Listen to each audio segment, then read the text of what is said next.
Sports Grill is Now trending? Fall. And DSW's here with all the obsession-worthy shoe trends you need in your closet. Feeling fierce? DSW's got bold snake print boots and a retro sneaker with animal print details. Going for demure? Kitten heels are the eye-catching yet walkable heel all over your feed. And all over DSW. From edgy moto boots to sweetly simple ballet flats. Find the must-own shoe trends of the season right now at your DSW store or DSW.com. Hope you stretched during that timeout. We're back for more sports. It's The Game, 7:30 a.m. I think I pulled a hammy. Welcome to the Sparrow Stout on Sports on Lansing Sports Station, The Game, 7:30 a.m. Starring the Dean of Mid-Michigan Sports, Tim Stout. The Sparrow Stout on Sports is Michigan's longest-running sports radio show. From the high schools to the colleges and the pros, Tim has you covered. Give Tim a call on the Culligan Water Hotline at 517-300-4263 or send him an email at tim.stout@wilx.com. Now, celebrating over 30 years on the radio in mid-Michigan and member of the Michigan Association of Broadcasters Hall of Fame, here's the Dean himself, Tim Stout. On behalf of our partner, and our partner is Shaheen Chevy Cadillac, has been, will be, okay? On behalf of Shaheen Chevy Cadillac, good morning, everybody, and welcome to the Friday, October 11th, 2024 Sparrow Stout on Sports here on Lansing Sports Station. This is The Game, 7:30 a.m., the home of the local sports shows and programming in our area that you get live every day from the Driven Collision Studios right here at WVFN Radio. Good morning from Joe Laird and the staff at Driven Collision at 3200 West Main Street in Lansing. The banged-up vehicles from fender benders and worse, they get made looking like new at Driven Collision when you get an appointment at 977-0955. We'll have a Driven Collision story of the day going through the day on a busy Friday heading into a mid-October weekend today here on the Sparrow Stout on Sports. Brock's here. I'm Tim. It's a beautiful day in mid-Michigan. It'll get up today. It's going to be warm today. Got a beautiful night for high school football in the area tonight. We'll have Pure Green Smith Tree breaking sports moments. Pure Green Smith Tree says it's aeration time for your lawns anywhere, just like what the golf courses do at this time of the year. That can happen when you call Pure Green Smith Tree at 703-1111. We will have Quality Dairy Stats. I've already got suggestions for Quality Dairy Stats of the day. Quality Dairy reminds you to get the mobile app, okay? The QD mobile app is so much more convenient when you're at Quality Dairy and saves you money at the same time, right in the middle of cider and donut season.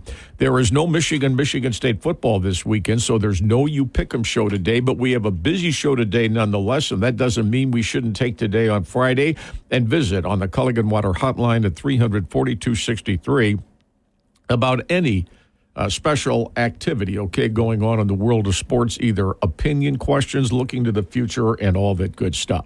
The Culligan Water Hotline, again, 300-4263, and away we go on this Friday morning. We have a busy slate of sports tonight here on WVFN pregame, 5 o'clock today, 6 o'clock kickoff. The game of the area is East Lansing at Lansing Everett, so you get that. We have Michigan State Boston College hockey on WJIM AM 1240. So both the games we are airing, one hockey, one high school football, air at the same time, 6 o'clock tonight. And then we, of course, have Friday Night Frenzy on Channel 10 at 11:15 tonight. That'll include hockey and all the high school football games from the area. Because it's a marquee matchup in college hockey, maybe the two games of the weekend in college hockey, number 2 versus number 4. There you go. All right, it's opening night for the Boston College Eagles. They have not played yet this season. Oh, yeah, that's right. Michigan State is 2-0 after 2 wins at Lake Superior State last weekend. And the Spartans looking to avenge 2 losses at Boston College early a year ago in Boston. This is the return series in East Lansing this year. So that kind of sets the table. There's no baseball today, no Michigan State football today. There is baseball. It's out west, though. Baseball of local note. There you go. That's tomorrow night, 8 o'clock on WVFN. Tomorrow night, the Tigers will be here because Michigan State Boston College hockey will be overlapping on WJIM AM 1240. Now, that game was originally supposed to be 4:30, but when the Yankees finished off the Royals, that meant only one game on Saturday, so they decided, rightly so, they meaning Turner Sports in Major League Baseball, decided to move the Tigers and Guardians to prime time. So 7:40 pregame here on WVFN, 8:08 first pitch. Padres are at Los Angeles to play the Dodgers tonight. We're down to 6 teams left playing baseball at the major league level. Okay, the winner of the Padres at Dodgers game tonight will face the New York Mets in the National League Championship Series. And we'll have home field. Whoever wins tonight. These are our best-of-7 series moving forward.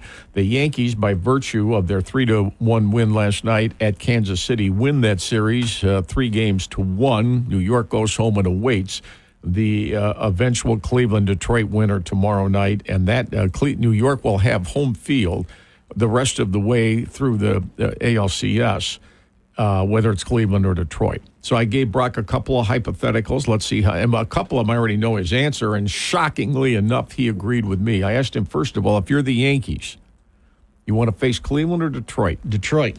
And I agree with that. I think the Yankees would prefer to face the Tigers if it was their choice. The Yankees had 2-4 records during the regular season against both teams. Those are the quality Neri numbers on them. They played each team 6 times, won 2 out of 6. But the Yankees will be rested. The Yankees will be playing in Yankee Stadium 4 out of 7 if the Yankees win all the home games and they're going to the World Series. And how about Giancarlo Stanton finally doing something offensively? 2 more hits last night.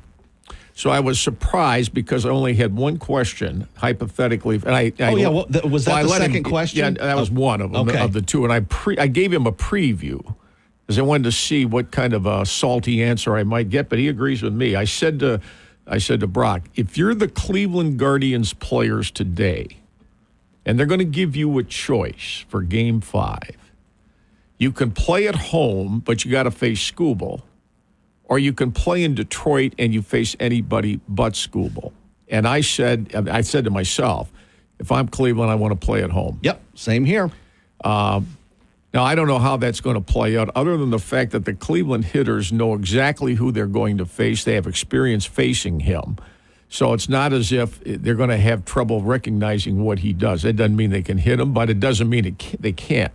I don't think they have to blast him, Brock, either. They can get a couple of runs, 1 run, 2 runs, because the Tigers don't score a lot of runs. They just do not score a lot of runs. They get in the 3, 4, 5 range. That's pretty much where that's their area. And Cleveland's pitching's pretty good. As we have seen, yes. So to me, the issue tomorrow night is not Skubal. The issue tomorrow night is Matthew Boyd, the former Tiger, and he pitched very well when he faced Detroit earlier in this series. Yeah, well, he only went 4 2/3 innings. But didn't give up any runs. No, he didn't give up any runs. So we'll see. I obviously, to me, I think there's an advantage playing at home. Cleveland is undecided according to ESPN.com, but I agree with you. I think it's going to be Boyd. I think it's going to be Boyd. They're going to play cloak and dagger a little bit on what they're going to do. I don't think either one of those guys is going to go the distance. Oh, no. Because they never do. But we'll see. That's tomorrow night, 8 o'clock in Cleveland, Game 5, the winner. And when would Game 1 be in New York? I believe it's Monday. Let me double-check and look, but I believe it's Monday. And then after this series, they're all best of 7 in the NLCS and the ALCS. And what's still alive is a Subway World Series, Mets-Yankees. That's still alive. 6 teams left. 2 of the 6 are in New York. It's Monday night. Monday night in Yankee Stadium. Whoever wins plays in Yankee Stadium Monday night. Game 1. Do we have a game time? 7:37. All right, there you go. 7:10 first pregame. If the Tigers win tomorrow night. If they lose, then, well, the season's over. And that's a 2-3-2 arrangement, right? 2 games in New York, 3 games in either Cleveland or Detroit. So that would be Monday, so Wednesday. So that would be what? Thursday, Friday, Saturday, next week in either Saturday if necessary, yeah. So that would be up against probably the Michigan State-Iowa game on NBC Channel 10 at 7:30 a week from Saturday night. They could be having to go against a Tiger-Yankee telecast. That's possible. That's possible. We'll see. So we'll see how that works out. So the weekend's here. Cleveland, made that. I mean, it was a dramatic game. These playoffs are pretty dramatic. I saw, a little bit of the Yankees in Kansas City and New York when they get Garrett Cole healthy. Does any one of these teams left have 2 reliable starting pitchers? I know they all have about 1, but does anybody have 2? And toward that end, if I gave you the over and under for the number of pitchers, either Cleveland or Detroit combined will use tomorrow night, how would you feel at 8.5? Oh, you mean combined both teams? I'd go over. I think I don't. For me to guess that's just such a pure guess because you don't know what the situation is. And what the new rules, each reliever has to face at least 3 guys. If you start an inning, you have to face 3 guys. If you start an inning, yes, because there's a lot of times you'll see guys come in, with 2 outs or 1 out, and they're able to get a double, throw 2 pitches and get a double play, and then they can come out. If you start an inning, you must throw to 3 batters. The massive variable in baseball, and it's been this way ever since the game was invented. We have a round bat, and you're hitting a round ball, and the ball's moving. Okay, and you swing and you connect with it. You realize how small the difference is between either missing, popping it up, chopping it into the ground, or hitting it 470 feet. You know what I mean? Mm-hmm. I mean, the guy that Fox for Cleveland that hit Fry. David Fry. Hit he hadn't been really, he's popped a few of them, hit a few grounders, and he just caught that. He just caught, and he barely made it. Bo Brisky, yeah, that's the guy you want in there. I mean, when you swing and you make contact, what's the difference on the bat, of where it is on the bat between a pop up and a home run? Oh, it's not much. We know it's minimal. Yeah, it's absolutely minimal, which is why to me there is so much indecision as to predictability as to the way baseball games will turn out. I think it's more predictable in other sports. I mean, when you throw a basketball at the hoop at any level, the difference between it going in or just missing off the one side and clanging off the rim, that's small too. But I think it's more predictable than hitting a baseball. And in football, I mean, I think it's far more predictable because throwing the ball usually can get some consistency to it depending on how far you throw it down the field, who you're throwing it to, who's down there with them, you know what I mean, the time you have to do it. There's certainly a lot of unpredictability to that. Mark D'Antoni always used to say that game's a game of inches, but what game isn't a game of inches? What game is not a game of inches? Right. So there you go. So that's what we got coming up, and it's a beautiful day today. High school football teams are playing their 7th games in the area tonight. Now, we began a new feature this week, and we're excited about it because Jim Baker is so committed to high school sports coverage in a variety of ways. He created his own company, Innovair, a few years back, and he now sponsors the Innovair Daily High School Highlight. Innovair is an award-winning store at 905 Southland Avenue in Lansing, your office furniture dealer, working to creatively build functional and inspiring interior designs for your office, campus, or facility. Did you know, Brock, that at one time, the Lansing Public Schools had a 4th high school? Yes, I did know that. Lansing Hill. Yes, Harry Hill. Named after who was Harry Hill? Do we know who Harry? Because it's 2 words. It's a community center now. I've driven by it before. Everybody always called it Harry Hill High School, but that's both names. It really would be Hill High School.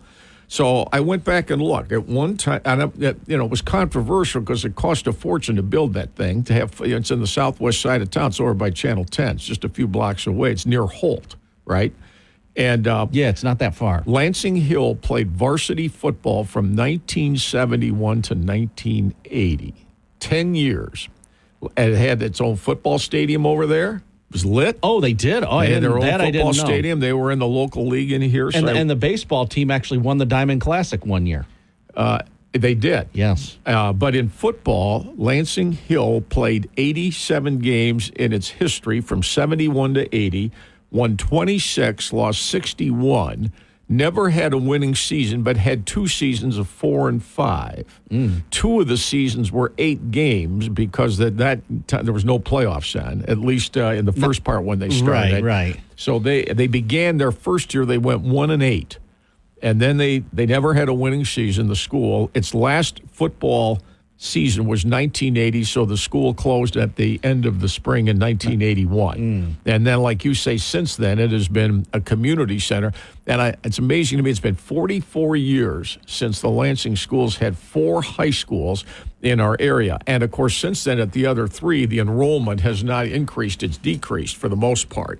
Although I think it's bottomed out a few years ago, and it's starting to rebound a little bit, which is good. Memories this morning of our Innovair High School highlight, the history of Lansing Harry Hill High School in football from 71 to 80, a 26 and 61 all-time record for the history books. Innovair is a nationwide company, and it's here for you in Lansing, a proud Technion furniture dealer. Innovair is the industry's fastest-growing company, your source for design and space planning, installation, and decommission. Let its team visit your space to offer expert insights, or call Innovair at 253-8718. Or stop by again, 905 Southland Avenue in Lansing. Innovair saluting today the memory of Lansing Hill High School's football history, 1971 to 80, 10 years, never a winning season, 2 4-5s, and 26-61 overall. To break we go, and back we come. What's on your mind this morning on the Culligan Water Hotline at 300-4263. Our email address is tim.stout@wilx.com, and this is the Friday Sparrow Stout on Sports.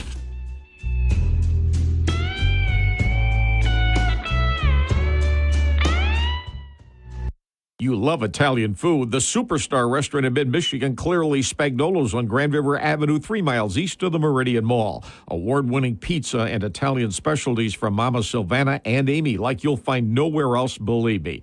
Mama Silvana has provided her special recipes for more than 3 decades. Dine in or carry out. Call 349-9605. Closed Sundays, but what a special place. Spagnolo's Italian Restaurant in Okemos. If you've been there, you know exactly whereof I speak. At Shaheen Cadillac of Lansing, you drive the future with luxury at your fingertips.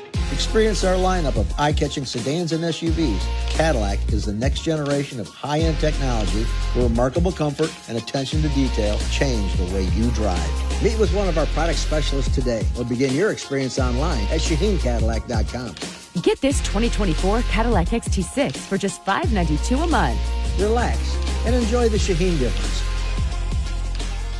Are you attending the Old Town Trick or Treat and Doggy Costume Contest next Friday, October 18th? This is Kirby Proust from Proust Pets, and we are proud to host the festivities again this year. You can participate with your dog or come out to observe the hilarious costumes, free of cost. Go trick-or-treating throughout Old Town with your dogs between 4 and 6 p.m., followed by the costume contest. Gather free giveaways and get great values from vendors like Doggy Daycare and Spa. Register online or in person at ProustPets.com. Did you know that Michigan residents are missing out on a staggering $105 million every year?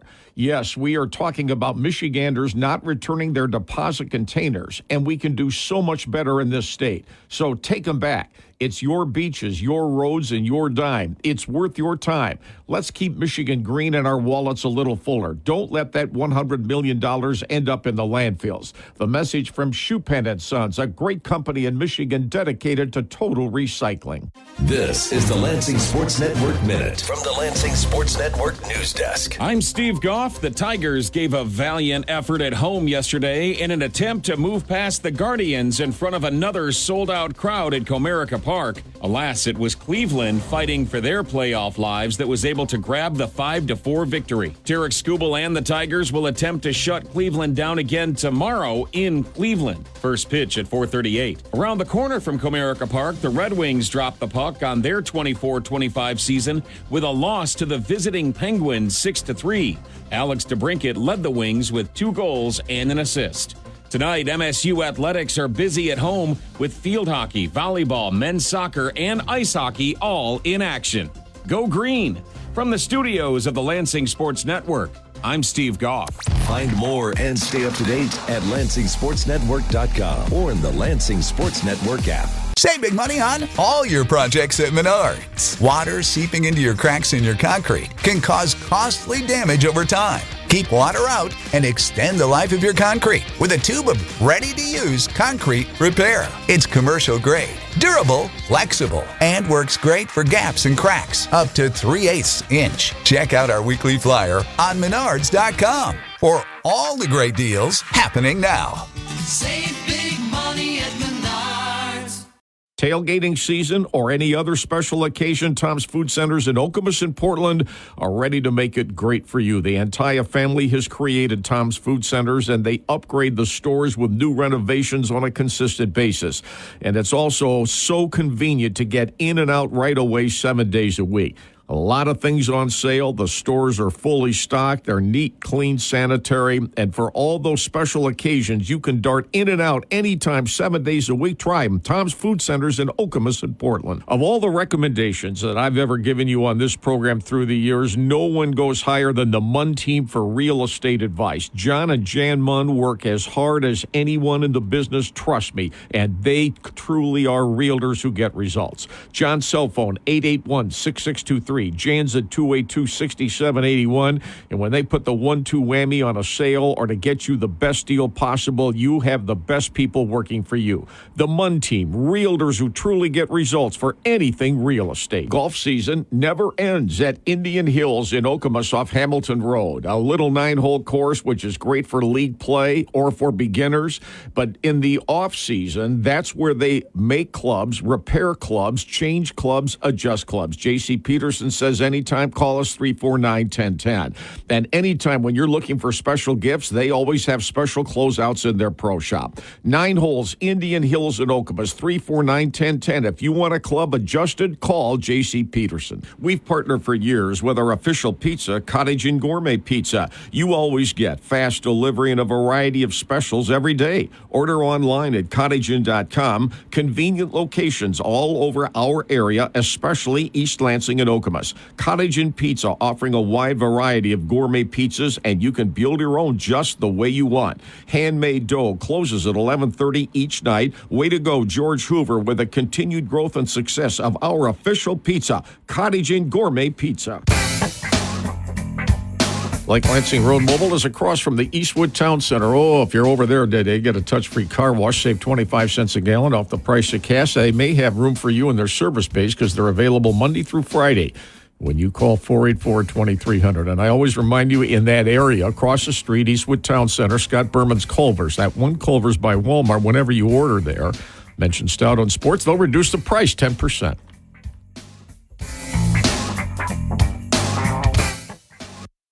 From the Breslin Center to Little Caesars Arena, we've got the sports opinions that matter to you. From the Driven Collision Studios, we make friends by accident. On the Game, 7:30 a.m. On the go from the Driven Collision Studios here at WVFN Radio. Our middle one, Matthew in North Royalton, which is south of Cleveland, who's been affectionately known through the years here as Petey Purdue. Mm-hmm. And by the way, you can't get him on Purdue football because he's totally ambivalent. He's like most of the Boilermakers. It's all basketball. They went to the national title game in basketball in April. And for whatever anybody thought of Jeff Brom as a coach at Purdue, before he left, he got him to the Big Ten title game. They lost to Michigan, but he got him there.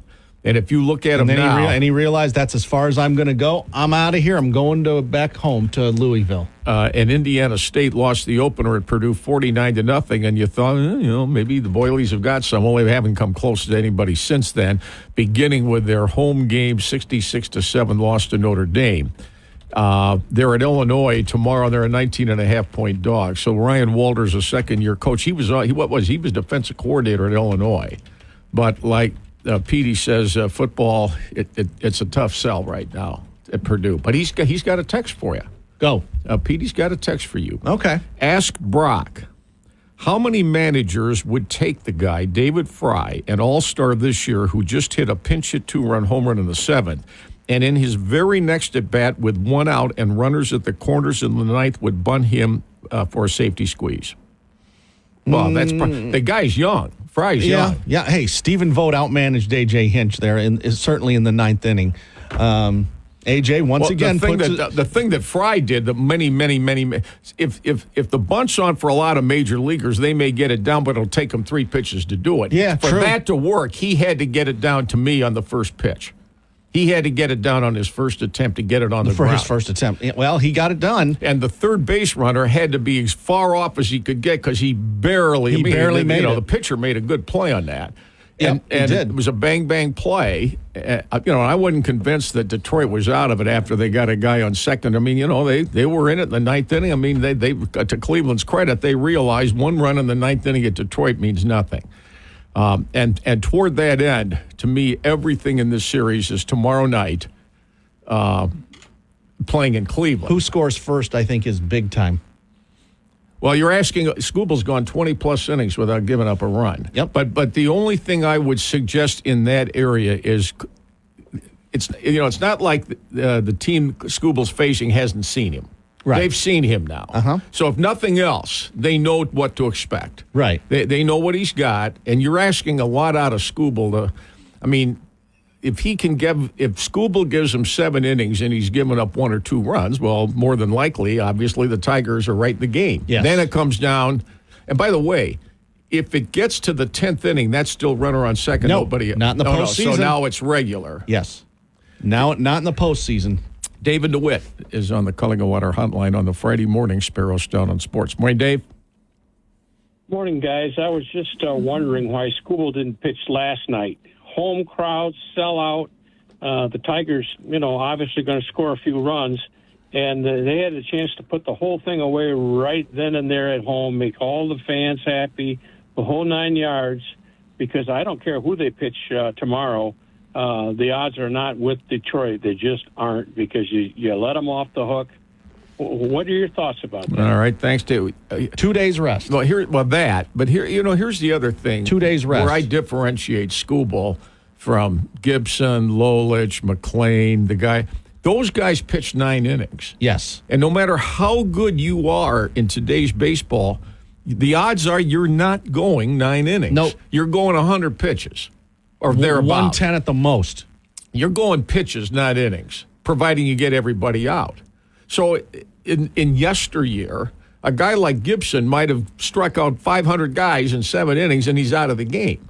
But in those days, you handed the ball to the guy and he pitched the game, which was, to me, remarkable in 68. At Gibson in the series for the Cardinals against, strikes out 17 Tigers in his first, and then he lose. So Game 7 in St. Louis, of course, the Cardinals are going to win. Gibson's going. But he gave up a couple of hits late, and he went all the way, and the Tigers won 4-1. That's the thing with Scooble, again, or any ace, for that matter. Garrett Cole went 7 innings last night. You're not going 9. No, because these managers I got to get him out of there. I got to get my bullpen in the game. To me, they've denied, they've minimalized the chances of win. In my opinion, the chances. To me, you ask your pitcher if he's doing that well. How tired are you? Here's who they have coming up. What are you thinking? You want to go another inning? You want to just go till you motion to me to come out? I may come get you if I see you're struggling, or if I see that you don't have the same velocity, or if you walk a guy, or if you got a guy coming up, blah blah blah, righty lefty. But you've played since March to get to this point, and you're going to quibble over 10, 15 more pitches with a guy who's your ace. That makes absolutely no sense to me whatsoever. And, to me, when baseball was in its heyday, the stars determined the game. What if Scooble gives them no hits and no runs in 7 innings, but he's throwing 110 pitches? They're going to get him out of there. Yeah, Hinch is going to take him out. They're going to take him out. Yeah. He's not going 120 pitches. And if he does, it's the first time in history. Right.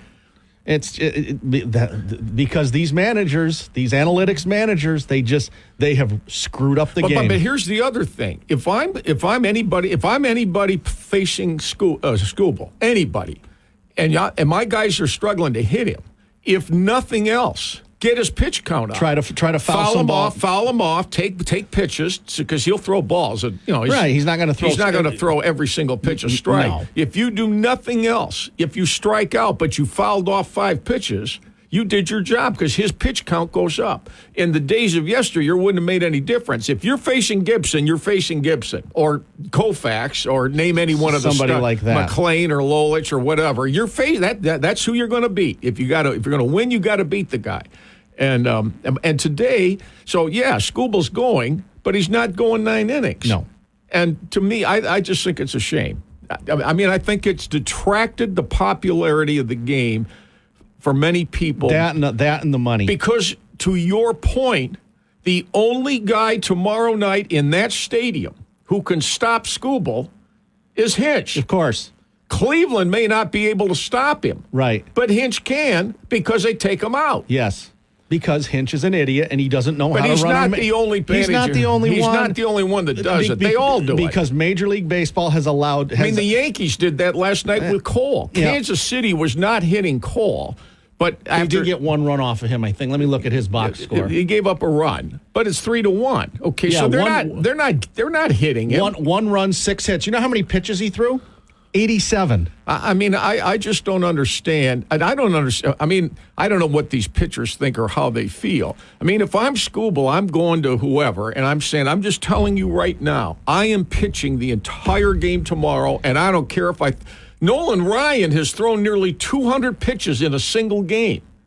And he pitched, 20 years, 21? Yeah, more than that. And he's a power pitcher. Right. So it can be done without breaking a guy in two. But don't ask these analytics nerds that. I think they're smarter than everybody else. The other thing is, if I'm a Tiger player and I've worked this hard to get to where we are from where we came from, and we're one win to the ALCS, one win, and we have the Cy Young winner going for us, Skip, you got to let him pitch the entire game. We're not going to get 9 runs off Hinch these guys. They're not going to do that because Hinch is going to tell them, well, I do it this way because I go by the numbers and I'm smarter than all of you, so don't question me. But fair is to say that Vogt took Boyd out after 4 2/3 with a shutout. Right. So they all do it. Yeah, they all do it. Major League Baseball has allowed the analytics nerds to infiltrate baseball, and it's hurting the sport. I'm just amazed somebody hasn't got in here that has influence. Well, I mean, listen to Smoltz on this. Well, listen to Costas on this. It's just insane. You got a guy that's going to win the pennant for you, and you are the only one that can keep him from winning by taking him out of the game. Yes. Why do you think I keep ripping Hinch? Yeah, but I don't rip him alone. That's not fair to me. There's 30 of them that all do the same thing. Most, if not all of them do it. If he was alone that did that, that's one thing. He ain't alone. Well, because the other guy, what's his name for the Yankees? Aaron Boone. He pulled Cole after 87 pitches. I mean, 87 pitches. It's 3-1. The Kansas City hasn't touched him. Yeah, it's just these owners. The commissioner and these owners have to put a stop to these maniacs because they're hurting the game. It cheats the other players on your team who've played all season too, play every game, and it's hard to win the World Series. It's hard to get to the World Series. You got a chance to get there with a teammate, and the only thing that can stop him is his own manager. Is to pull him out of the game. Gary's in Harrison on the Culligan Water Hotline. He's next on the Friday Sparrow Stout on Sports. Morning, Gary. Hi, Tim and Brock. Thank you very much for the Hill memory. I think it'll be interesting for you and your listeners. I just wanted to add a little bit. I'm a Hill High alum. We 71 to 74, the first class that actually went all the way through. You probably remember back then it was just sophomore to senior years, 3 years of high school. Hill actually was pretty competitive in football. In the sense that the city schools were all strong. East Lansing was a power. A lot of those games that Hill played, especially those 4 or 5 seasons, they had 3 or 4 games where they were within a touchdown. So they were very competitive. They could have had a little better record. Excellent school, great teachers, all came from other schools willingly. It was a wonderful academic experience. The coaches were all new. You may remember that Hill's first game against Sexton, it was kind of a foreboding. The kickoff happened. Sexton ran the first kickoff of their football history, short-lived, for a touchdown. So that was kind of a bad sign. The other thing I wanted to correct just a little bit is Hill didn't have a football stadium. They shared Everett's, and so they would play on alternating weeks, something like that. They played over there on a field, though. There was a football field there right there at the school, though. I don't know if it – and I thought I remember – Tim, respectfully, that was just for practice. Well, maybe it was. Yeah, I mean, remember you can still drive by there, and I don't know if they've taken the goalposts out of there. I haven't driven by there. I drove by there last year. I'm like, oh, this is the old Harry Hill High School. Okay, it's a beautiful building. It's nice. Yeah. A good trivia question would be the baseball team, which was strong from the beginning. Oh, the other thing was the football team had to compete the first year with sophomores and juniors. Imagine that, the strength that you can add and the experience in your senior year. They didn't take any kids from the city schools and force them to go there in their senior year. They let them graduate where they were. So all of our sports teams competed with just sophomores and juniors. Yeah, I remember that. That I do remember. On the baseball front, Hill was very competitive from the start. I checked the Shippey Diamond Classic records. They won in 78 and 79. So they had 2 titles in 10 years. There were a couple other years, I believe, they reached the final in that short stretch and didn't win. So my trivia question was going to be, which school has the highest percentage of participation in the Diamond Classic finals? And I think everybody would think, well, that's Grand Ledge. But in actuality, I believe the percentage is still Hill at its highest. Yeah. Just thank you for the memory, and what a great school academically. I'll always sing its praises, and it was too short-lived. I think the death knell, one of them might have been that when we didn't have a football stadium on the premises, which city school was going to be ripe for conversion? Well, there you go. So there you go. Thanks, Gary. One of the alums. We'll go to break, come back. Culligan Water Hotline to join us on any subject. I got a lot of emails now. 340-263, our email address, tim.stout@wilx.com. Here's my next one for you. How you can talk about it. After Jose Ramirez, which Cleveland Indian hitter do Tiger pitchers, generally speaking, least want to face? Oh, that's easy, Tim. More in a moment on the Friday Sparrow Stout on Sports.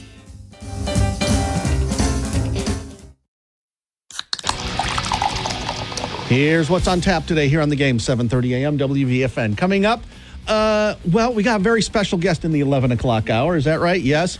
Fred Human's going to be coming up, I believe, in the 12 o'clock hour. You want to be listening to Fredo. At 1 o'clock, ESPN Radio. At 3, it'll be 2 hours of the Huge Show, because at 5 o'clock, special 5 o'clock pregame, high school football. I'll have it here on, I'll be hosting the pregame show at 5 o'clock. Before the game itself from Archie Ross Stadium, East Lansing at Everett. Eric Docklev will join me from Archie Ross Stadium just before 6 o'clock, and then the game itself. Over on 1240 WJIM tonight, Michigan State hockey. They are at home tonight taking on Boston College. 5:30 pregame with Scott Moore and Rob Woodward. That's what's on tap. The game, 7:30 a.m. WVFN.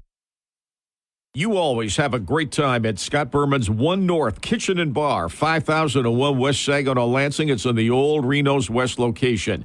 Dine-in or curbside service, all the info at onenorthdining.com. Or call 901-5001 for any special event. Open 11 to 11 and then till midnight on Friday and Saturday. A casual and entertainment-based environment where your gathering will have a great time every time. That's One North on West Saginaw in West Lansing. From quiet, cozy mornings and busy weekday dinners to fun family and friend gatherings, your home is your happy place. So when you find the perfect place to call home, Merck is here. With personalized mortgage solutions and competitive rates, Mercantile Bank lenders are with you every step of the way. Because at Mercantile, we're here to help you own it. To find a local lender and get a personalized rate quote that fits your budget, visit mercbank.com/mortgage. Member FDIC, equal housing lender. It's amazing to me the fabulous quality of Wash World in cleaning your vehicle. 2 locations in our area, Okemos and Jolly Road, and on the west side, I-96 at the MLK exit. State-of-the-art, full service, free vacuum. Who offers that? $2 off on Wednesday, gift cards available, and you can get monthly and yearly wash subscriptions. You're in and out right away. Your vehicle looks great any time of the year. Make your car or truck look great at Wash World. The best in quality, the fastest service, believe me, in Okemos and Westside Lansing. You're looking for a little quaint bistro for a getaway at any time after work? Well, the hot one in the area, as usual, in East Lansing, Sidebar. Right next to Abood Law, okay, Abood and Saginaw. It's wonderful for lunch or dinner or any special occasion where you don't want a jam-packed crowd, but there are televisions there to watch all the big games and a nice, quiet getaway. Try Sidebar. Google Sidebar. Take a look at what all they have for you. A wonderful menu, quaint, cozy atmosphere, Sidebar in East Lansing. Michigan Plumbing, a leading provider of plumbing, drain cleaning, and water heater services to homeowners in the mid-Michigan area. And you can get an expert in your home free for an evaluation. Call 322-2994.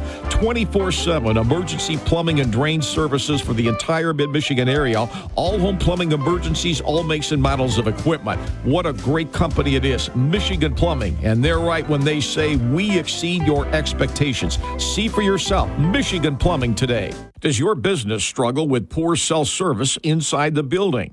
Poor cell signal in the place of work can create communication problems with internal staff and outside clients. The Antenna Men are cell signal pros. They've provided solutions to clients all over Michigan, and they'll provide solutions to help your staff be more productive in a great way. Cell Signal Pros also has solutions for homeowners as well. Go to the Antenna Men and Cell Signal Pros. Google the company. It's great in many different ways. If you're thinking about home renovation or adding or changing a deck at your home, you want Custom Built in Okemos. For more than 15 years, Custom Built Design and Remodeling has been the leading full-service design, build, remodeling company in mid-Michigan, and owner Michael Flory has built it from the ground up over the years. If you're curious about what the difference between a general contractor and a design build company is, you got to Google Custom Built in Okemos to see all they can do for you. We swear by Custom Built in Okemos, a great renovation company.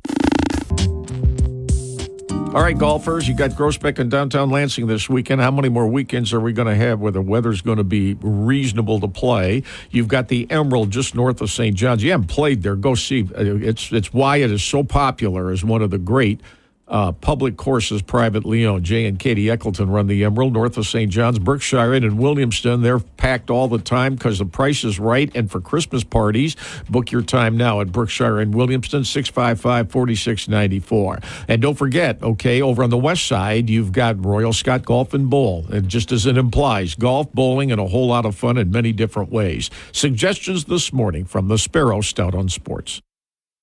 Sports, opinions, and you. The station Lansing turns to for sports. The Game, 7:30 a.m. Driven Collision story of the day, of course, is the state of baseball. Game 5 Tigers tomorrow night in Cleveland, right here on WVFN at 8 o'clock tomorrow night. So you're telling me after Ramirez, you'd rather face David Fry instead of Kwan. Is that what I'm hearing? No, I would rather face Fry instead of Stephen Kwan. Kwan had 3 hits last night. Yeah. I'd rather face Fry than Kwan. I think Kwan's more dangerous. But the problem he's going to have, it's lefty-lefty against Skubal, and Skubal does well with him. True. And Fry's a right-hander. Right.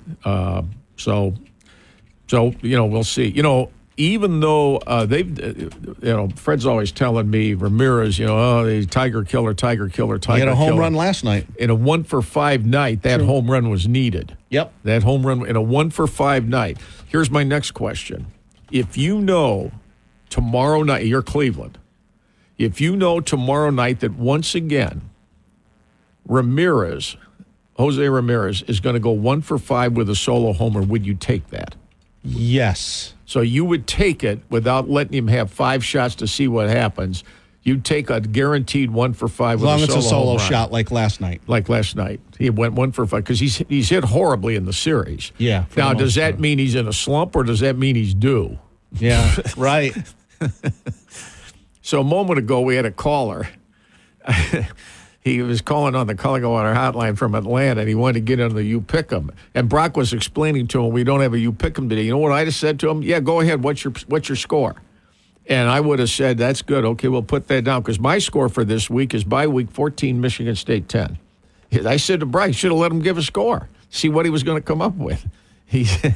So he hung up. He was calling in from Atlanta, bless his heart. And he Lansing, Michigan, capital area native. And he wanted to know if we got to You Pick 'em today. And Brock was polite, and smart aleck Tim would have said, okay, yeah, what's your score? And we'll put that down and you're entered. You can go ahead and enter that. But no, we debated doing the Lions and the Cowboys. I debated that. But in the end, there's so many other things that are going on, and we have other guests around the day, and plus we like to talk with the callers as well. So you'll get your You Pick 'em shot next Friday for Michigan State and Iowa. And I'm trying to guess what the line on that game is going to be. what would you if they played tomorrow? What would you make the line? Boy, I tell you, that's tough. I mean, that is tight. I almost would have to make it a pick'em game because I don't trust Iowa. I mean, it's hard to pick Michigan State as a favorite in a game like that when they come in with 3 losses in a row. But then on the other hand, you say, well, are they due and they're being home and it's homecoming and they're rested and blah, blah, blah. But they don't play tomorrow. They play next week. And Iowa's got the week off as well. So at least they're rested. But where Iowa got hurt this week was that Iowa had 2 skilled position guys in the transfer, say they're going to the transfer portal and they're off the team. Whether that makes any difference. I was very disappointed in Iowa's second half performance by a mile against Ohio State. After being down 7-0 at halftime against Ohio State, then Iowa got beat 35-7. I have emails, Brock. Tim, we should not see anyone tonight, well, I think he means tomorrow night, besides Skubal, Willow, Vest. Means Will Vest. Will Vest. He says Willow here. Will Vest, Brisky, possibly Foley. That's it. Those guys have been outstanding, and this is a must-win. Well, we know that. We know it's a must-win for both of them. All right. Tim, here's your Quality Dairy stat of the day. Big Ten football teams traveling coast to coast, west or east, are 1-8 this season. The one being Indiana beat UCLA in the Rose Bowl. Miami beat ACC rival Cal, but just barely. I have no feel for the Ohio State-Oregon game, but the odds seem to favor the Ducks. That's up against the Tigers tomorrow night. Ohio State-Oregon on NBC, and then the Tigers in Cleveland for Game 7. Now, that's an 8:08 start. Ohio State and Oregon start tomorrow night at 7:45, and it clearly is the game of the week in college football. And by the way, for years and years and years, Oklahoma, Texas was affectionately known as the Red River Shootout. But now, because of the change in the world, in a politically correct world, is it really mandatory to change the Red River Shoot? What do they call it? The Red River Rivalry? Yeah, that's what they call it. They call it the Red River Rivalry. Yeah. Was that necessary? I don't know who instigated that. And you'll hear announcers catching themselves to keep from saying the Red River Shootout. Right. To say that's the Red River Rivalry. Mike is on the Culling and Water Hotline next on the Sparrow Stout on Sports. Morning, Mike. Hi, Tim. How you doing? I'm good. What's up? Well, I'm a 1981 graduate of Harry Hill High School. Wow. I've had 2 call in this hour alone. I was the last class that graduated. My 2 little sisters both graduated from Everett. Without Hill, you would have gone to Everett, right? Yes. Yep. I went to Dwight Rich, and then from there, would have went. If Hill wasn't there, it would have been Everett, where we went. Well, we had a good, we had a good baseball team. You know, they used to play their football games over at Everett, and they had a practice field right behind the track. And Hills, they got a nice track. It's still there today. There's a lot of people that walk that track. And, I used to walk it all the time when I lived over on that side of town years back. But they had a good baseball team, newer school, so everything was in good condition. And back then, your driver's education was an elective. So behind the parking lot, they'd set everything up so you could do your driver's education back there. They had a little tower. So I think it was Mr. Bear that was the driver's ed teacher back then. But they had a little tower. You could watch everybody driving before they took you out on the streets, is to make sure that you could practice. The parking lot was between Harley Franks and the back of the school there. So, yep, I was the last class. All right, congratulations, Mike. Memories this morning, Brock. I didn't think that many. Our Innovair High School highlight was looking back at Lansing Hill High School. Steve's in Mason. He's next on the Culling and Water Hotline. Morning, Steve.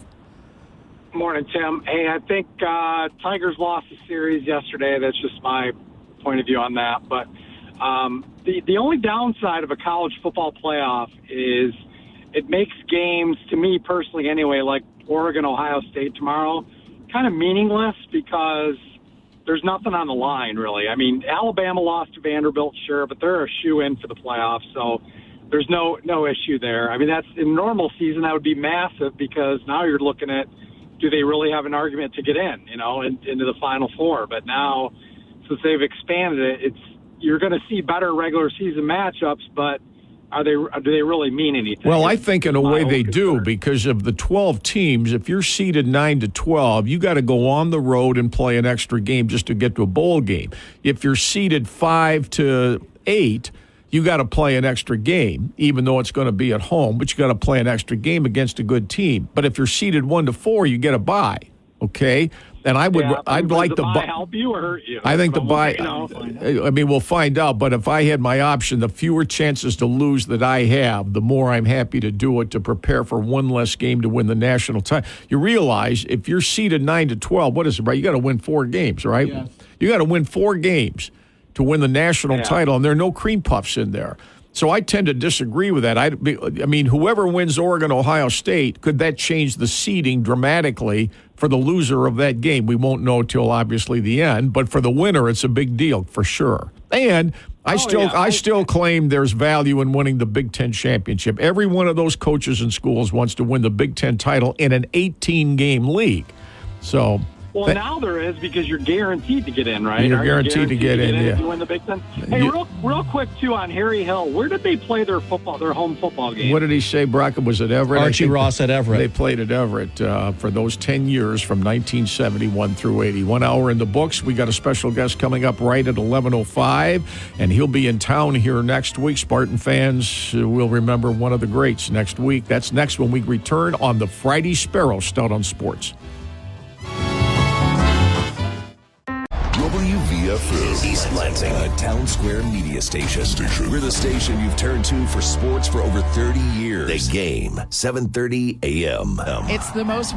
Why would you argue with people online about sports when you can argue live over the airwaves? Cut the BS and let's get to the truth. Sports and Sports Talk is on The Game, 7:30 a.m.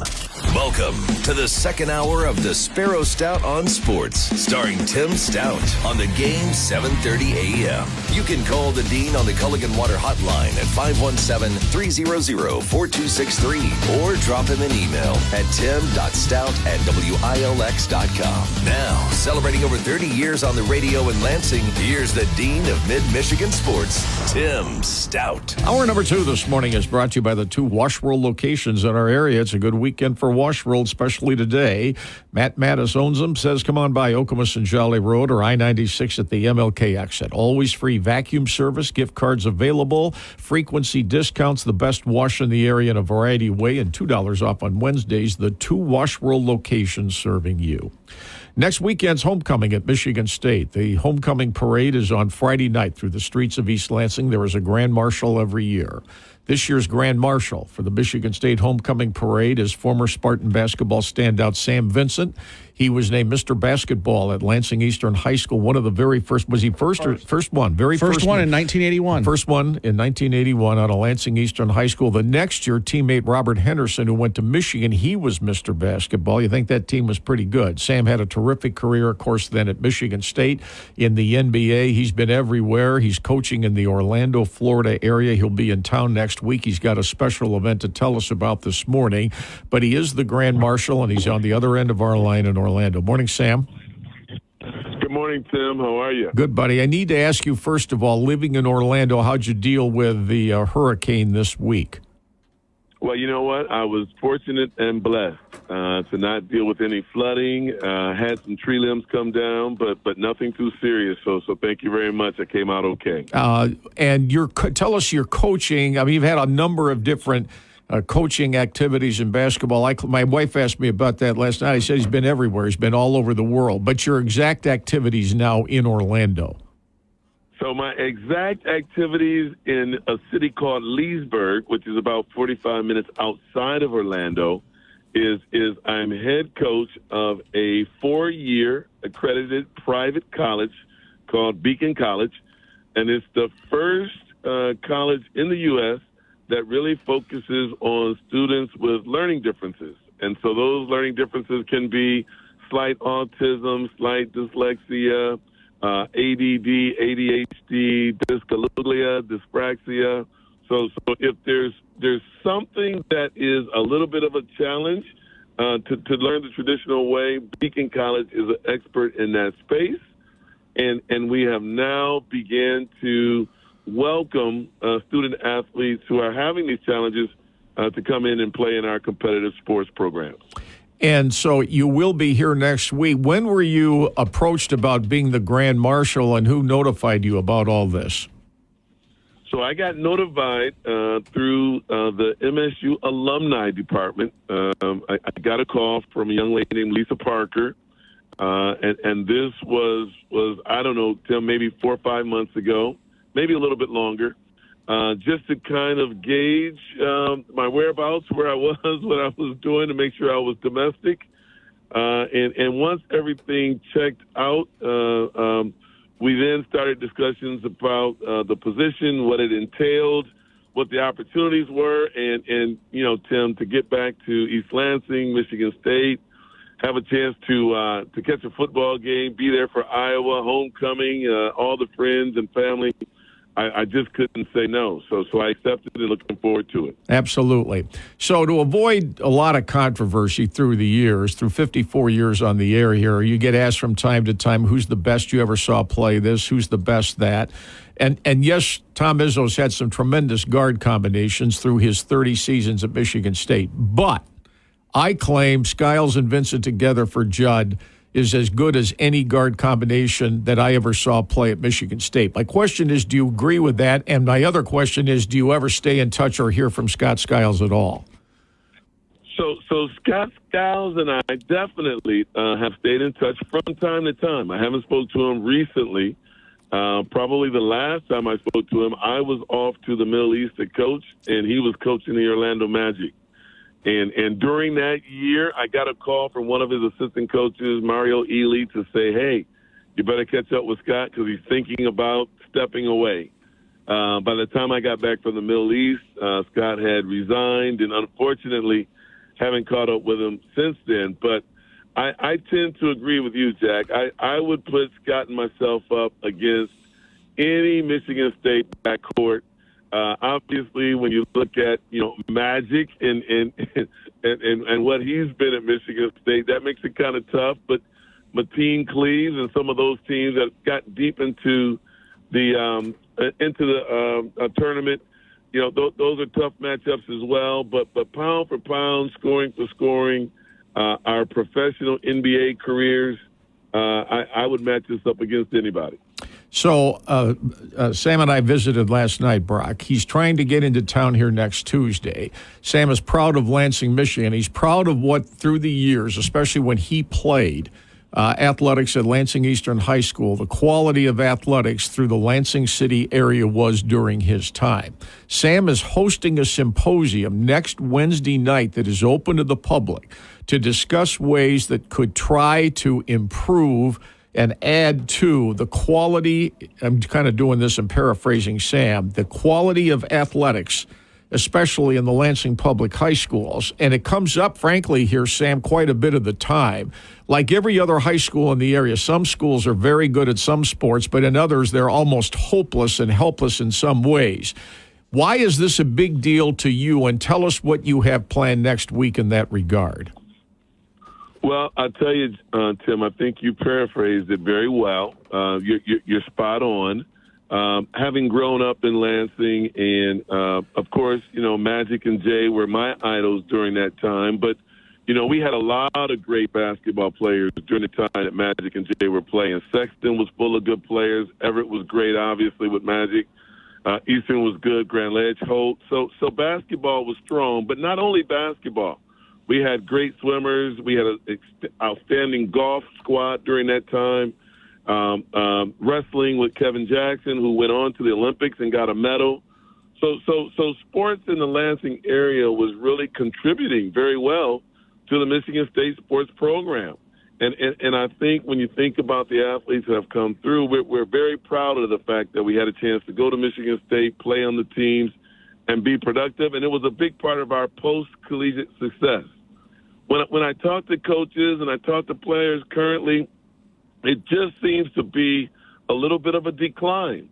a lot of the players who are, real strong players from Lansing are, trying to get to East Lansing to play on either basketball teams or football or whatever. And that's just really because of a decline in what's going on in the sports scene in Lansing. So I had a great conversation with Ben Schuldiner, the superintendent of Lansing School District, and he's excited, he's motivated to identify ways to elevate the program. So I've got a panel, Tim. I've got a panel of some former outstanding Lansing athletes, Tim Cunningham, Kevin Jackson, Kelly Miller, Bruce Fields, Molly Peterman, Jim Keaton, people who have played in Lansing, had a lot of success, and see where the current situation is. And our discussion is going to be about how do we help it grow? What role can we play? What support can we talk about it to create? So we're going to do this on Wednesday, August 16th, from 7 to 9. Marcel Carruthers, who's another exceptional Lansing athlete, is now the principal at Eastern High, and he's going to host us in the auditorium. And like you mentioned, it's going to be free to the public. Tim Cunningham, who's one of those great athletes, is going to bring the saxophone and make it fun. So we just want to open some dialogue and start some questions around, is it a feeder program that we're missing? Is it the parks and recreation that we used to have that's missing? How do we give our kids a chance to stay successful and potentially have more kids from Lansing compete at Michigan State University? Yeah, and that's 7 o'clock Wednesday night in the auditorium at, the new Lansing Eastern High School. I think where a lot of this started to change was after a couple of let me start with Sexton. When Carlton Valentine left in basketball and Dan Bogan got out of football, to that point, Sexton, to me, Sam, was kind of the gold standard in this generation of Lansing high school sports. I'm not denigrating who replaced him, but those two guys were such standouts. I mean, look at the players that both of them produced. Bogan sent 100-some guys to college scholarships across America from Sexton, and Carlton, had state championship finalist teams 2 out of 3 years in a row. Since then, for Sexton, it's been somewhat of a struggle. I think Everett has lost a number of its very best coaches, frankly, and there's been a lot of turnover there. Eastern added, as you know, a new football stadium, which I think helped greatly. But Eastern's won something like 8 out of the last 102 football games it has played. So toward that end, there's something for discussion right there on those three. And yet when you were at Eastern High School, the caliber of athletics across the board. Now, has it been a while back? Yeah, we're talking about the middle to early 1980s. But I do tend to agree with you. And I'm wondering if enrollment isn't an issue as well, because from when you played and when you went to high school here, the enrollment in the Lansing Public Schools has dramatically decreased. I think it is stabilized now, and I think frankly, I think the pendulum's starting to move in the right direction. How quickly that can happen, I don't know. But the ones that you have that will visit on Wednesday night, to your point, every one of them came from tremendous backgrounds from the Lansing schools in athletics. And you can comment further from there. Well, you're absolutely correct. And I tell you what, Tim, I love the fact that you have the statistics to back up this position. And you're right. Enrollment is down a little bit. I think in the conversation I had with Ben Schuldiner, the superintendent, he's done a fabulous job in the few years that he's been there and starting to re-elevate it. But most importantly, he's excited about the conversation of what can be done in sports. And when we look at Michigan State and how successful the programs have been at Michigan State, it's our neighbor. They're right there in the backyard. So having this conversation ahead of the homecoming week and trying to find ways to create some sort of collaboration. I know recruiting and NCAA laws and compliance are always a concern for the university. But if there's some sort of way that there could be a connection to support the Lansing School District and help sports, I'm sure it would really go a long way. I have to, and I told Sam last night, Brock, we'd promote this all the way through next week to remind people it's open to the public, the symposium Wednesday night, 7 o'clock at Lansing Eastern High School. And then Sam will be in town for the week because he's the Grand Marshal of the Michigan State Homecoming Parade Friday night through the streets of East Lansing. When you look, Sam, today at the state of major college athletics, especially football and men's basketball, between the transfer portal and name, image, and likeness and conference realignment and all that and more, what do you see and what do you see as the future? You're talking coming in here to see if you can help Lansing high school sports. When you look at the state of major college athletics today moving forward, what do you see? And for that matter, if you see some kind of major problems ahead, are they fixable? Well, I'll tell you what, one thing I definitely see, Tim, is because of how the game has grown. You know, obviously when I played, there was no NIL, there was not opportunities as an athlete to secure some kind of income. You just had to play ball. And there was no transfer portal. So from time to time, if a guy had a difference with a coach, you worked it out with the coach.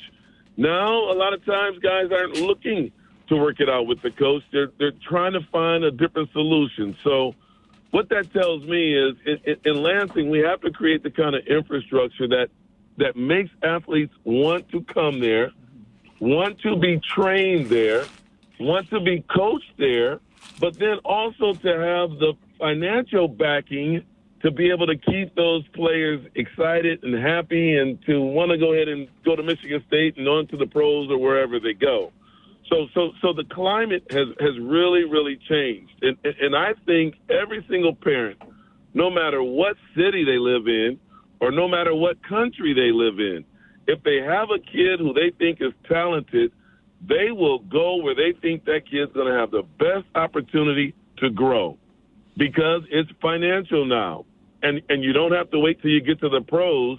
You can even get a pretty sizable paycheck with an NIL agreement in a collegiate situation. So for Lansing to be able to compete, we need that kind of infrastructure. We need the financial support, whether it's corporate or private. We need the coaches because coaches are now getting paid at the grassroots level. It's bigger than the AAU now. And we need the coaching staffs and the venues. So if we really want to be competitive and be able to continue to develop those young high school, phenomenal players across all sports, then we really got to get in the game. And that's really what I think this very experienced panel can start talking about. What does that take? What kind of budgets are we talking about? And how can we create the proper feeder system with the Lansing School District to give all those parents the comfort that they can stay in Lansing and not have to go somewhere else? And make the kids grow at the level that they need to grow at to be competitive on the top of the high school levels, but also when you start looking at college performances. Right. We'll promote it every day, and I have one other question. I don't think I've ever asked you this. When you played at Michigan State with Skiles and those teams, how was your relationship with Judd? Was he a variety of moods? Were you and Skiles better players because of him? Were there tough times, good times, generally speaking? And if you have a special memory, the two of you with Judd through your career, what would it be? Well, I can tell you honestly, the relationship with Judd at times was tough. And the reason why, Tim, is because every player has different sensitivity levels. Some players, it depends on, how they were mentored as a kid. It depends on their school background.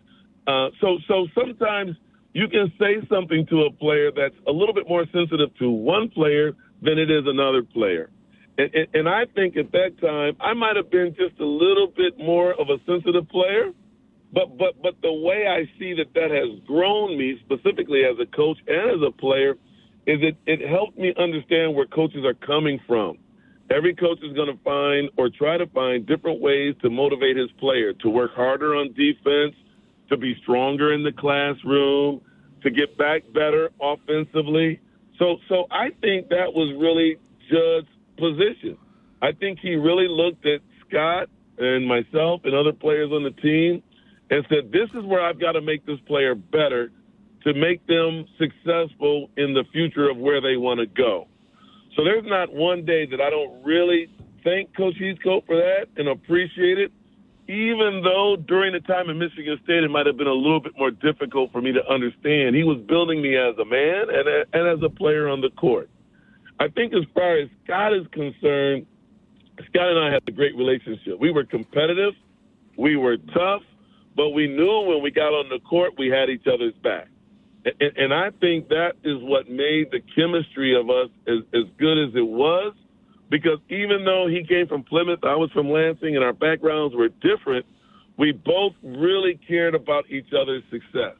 And I think that was the cornerstone of why, again, we had the great collegiate careers that we had. There's no question. I totally agree with all of that. I mean, it was one of Michigan State's great guard tandems. Both went on to the NBA. And again, Sam's credibility only starts with the first Mr. Basketball Award back in 1981 in the state of Michigan. He will have a special panel Wednesday night, 7 o'clock, open to the public in the auditorium at Lansing Eastern High School. Go have a good time. Offer your own 2 cents worth. It's important to Sam that Lansing High School athletics, perhaps in a way, generally speaking, get back to a level of excellence that had been displayed in years past. And he will also be, of course, here for the weekend as the Grand Marshal of the Michigan State Homecoming Parade. I always appreciate your time. Glad you're doing well. Doesn't surprise me in any way. And we'll see you when you get here next week, Sam. Fantastic, Tim. Thanks for the time. See you soon. See you soon. Sam Vincent, there you go. You'd be good on that. You always have opinions of this stuff. Nobody sees more Lansing High School sports, I don't think, than you do, in some way, shape, or form. Well, that's flattering. And even though I'm a Grand Ledge alum, I do care very much, like you do, about the city of Lansing schools, Everett, Eastern, and Sexton. And it is nice to see that after decades of dropping enrollment, it's finally stabilized, and it's actually gone up just a little bit. And through the years, if you get my point, I always say, well, the only 3 schools I root for are the 3 Lansing public high schools because the rest of them in the outer areas are going to take care of themselves.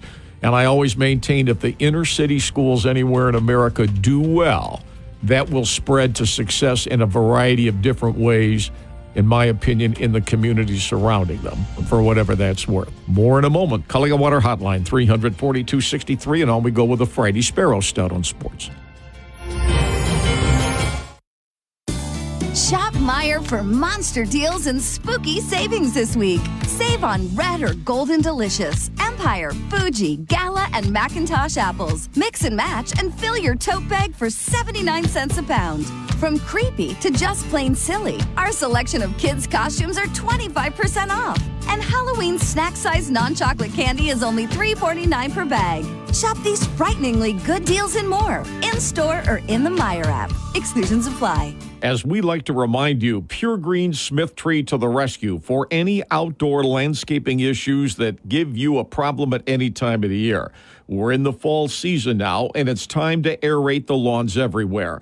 Call 703-1111 to get on the schedule because the Pure Green technicians are busy with thousands of customers. And if your trees and shrubs need trimming or removal, you be sure and call for an estimate. What a great company. Pure Green Smith Tree at 703-1111. You never know what time of year you're going to need the talented people and services of Doty Mechanical, 615 South Waverly in Lansing, one of the terrific service companies in our area through the years. Heating issues, cooling issues. You need a generator. You need plumbing help. All of that and more from the great technicians at Doty Mechanical. They carry the Carrier products. They're the exclusive distributor in the area. 327-7777. 327-7777. When you need that kind of help, call Doty Mechanical. City Limits in Mason. What a gathering place for people who've enjoyed bowling and just recreation and get-togethers for a number of years. And it's going hot and heavy, and it's safe and sound. And you ought to see all the people in the parking lot who enjoy City Limits every single day. You can sign up for a bowling league for a special occasion 7 days a week after a game, or go watch games on the big screen TV. City Limits on Cedar Street in Mason. Everybody knows where it is, and everybody loves it. You'll love City Limits Cedar Street in Mason, too. This is the Lansing Sports Network Minute from the Lansing Sports Network News Desk. I'm Steve Goff. The Tigers gave a valiant effort at home yesterday in an attempt to move past past the Guardians in front of another sold-out crowd at Comerica Park. Alas, it was Cleveland fighting for their playoff lives that was able to grab the 5-4 victory. Tarek Skubal and the Tigers will attempt to shut Cleveland down again tomorrow in Cleveland. First pitch at 4:38. Around the corner from Comerica Park, the Red Wings dropped the puck on their 24-25 season with a loss to the visiting Penguins 6-3. Alex DeBrincat led the Wings with 2 goals and an assist. Tonight, MSU athletics are busy at home with field hockey, volleyball, men's soccer, and ice hockey all in action. Go green! From the studios of the Lansing Sports Network, I'm Steve Goff. Find more and stay up to date at LansingSportsNetwork.com or in the Lansing Sports Network app. What's the easiest choice you can make? Window instead of middle seat? Picking a vendor who sends a great gift basket? Outsourcing business tasks you hate? What about selling with Shopify? Whether you're selling a little or a lot, Shopify helps you do your thing, however you cha-ching. Shopify is the global commerce platform that helps you sell at every stage of your business. From the launch your online shop stage to the first real-life store stage, all the way to the did we just hit 1 million orders stage. Shopify's there to help you grow. Whether you're selling scented soap or offering outdoor outfits, Shopify helps you sell. Wherever and whatever you're selling, Shopify's got you covered. Sign up for a $1 per month trial period at shopify.com/try. Go to shopify.com/try now to grow your business, no matter what stage you're in. Shopify.com/try.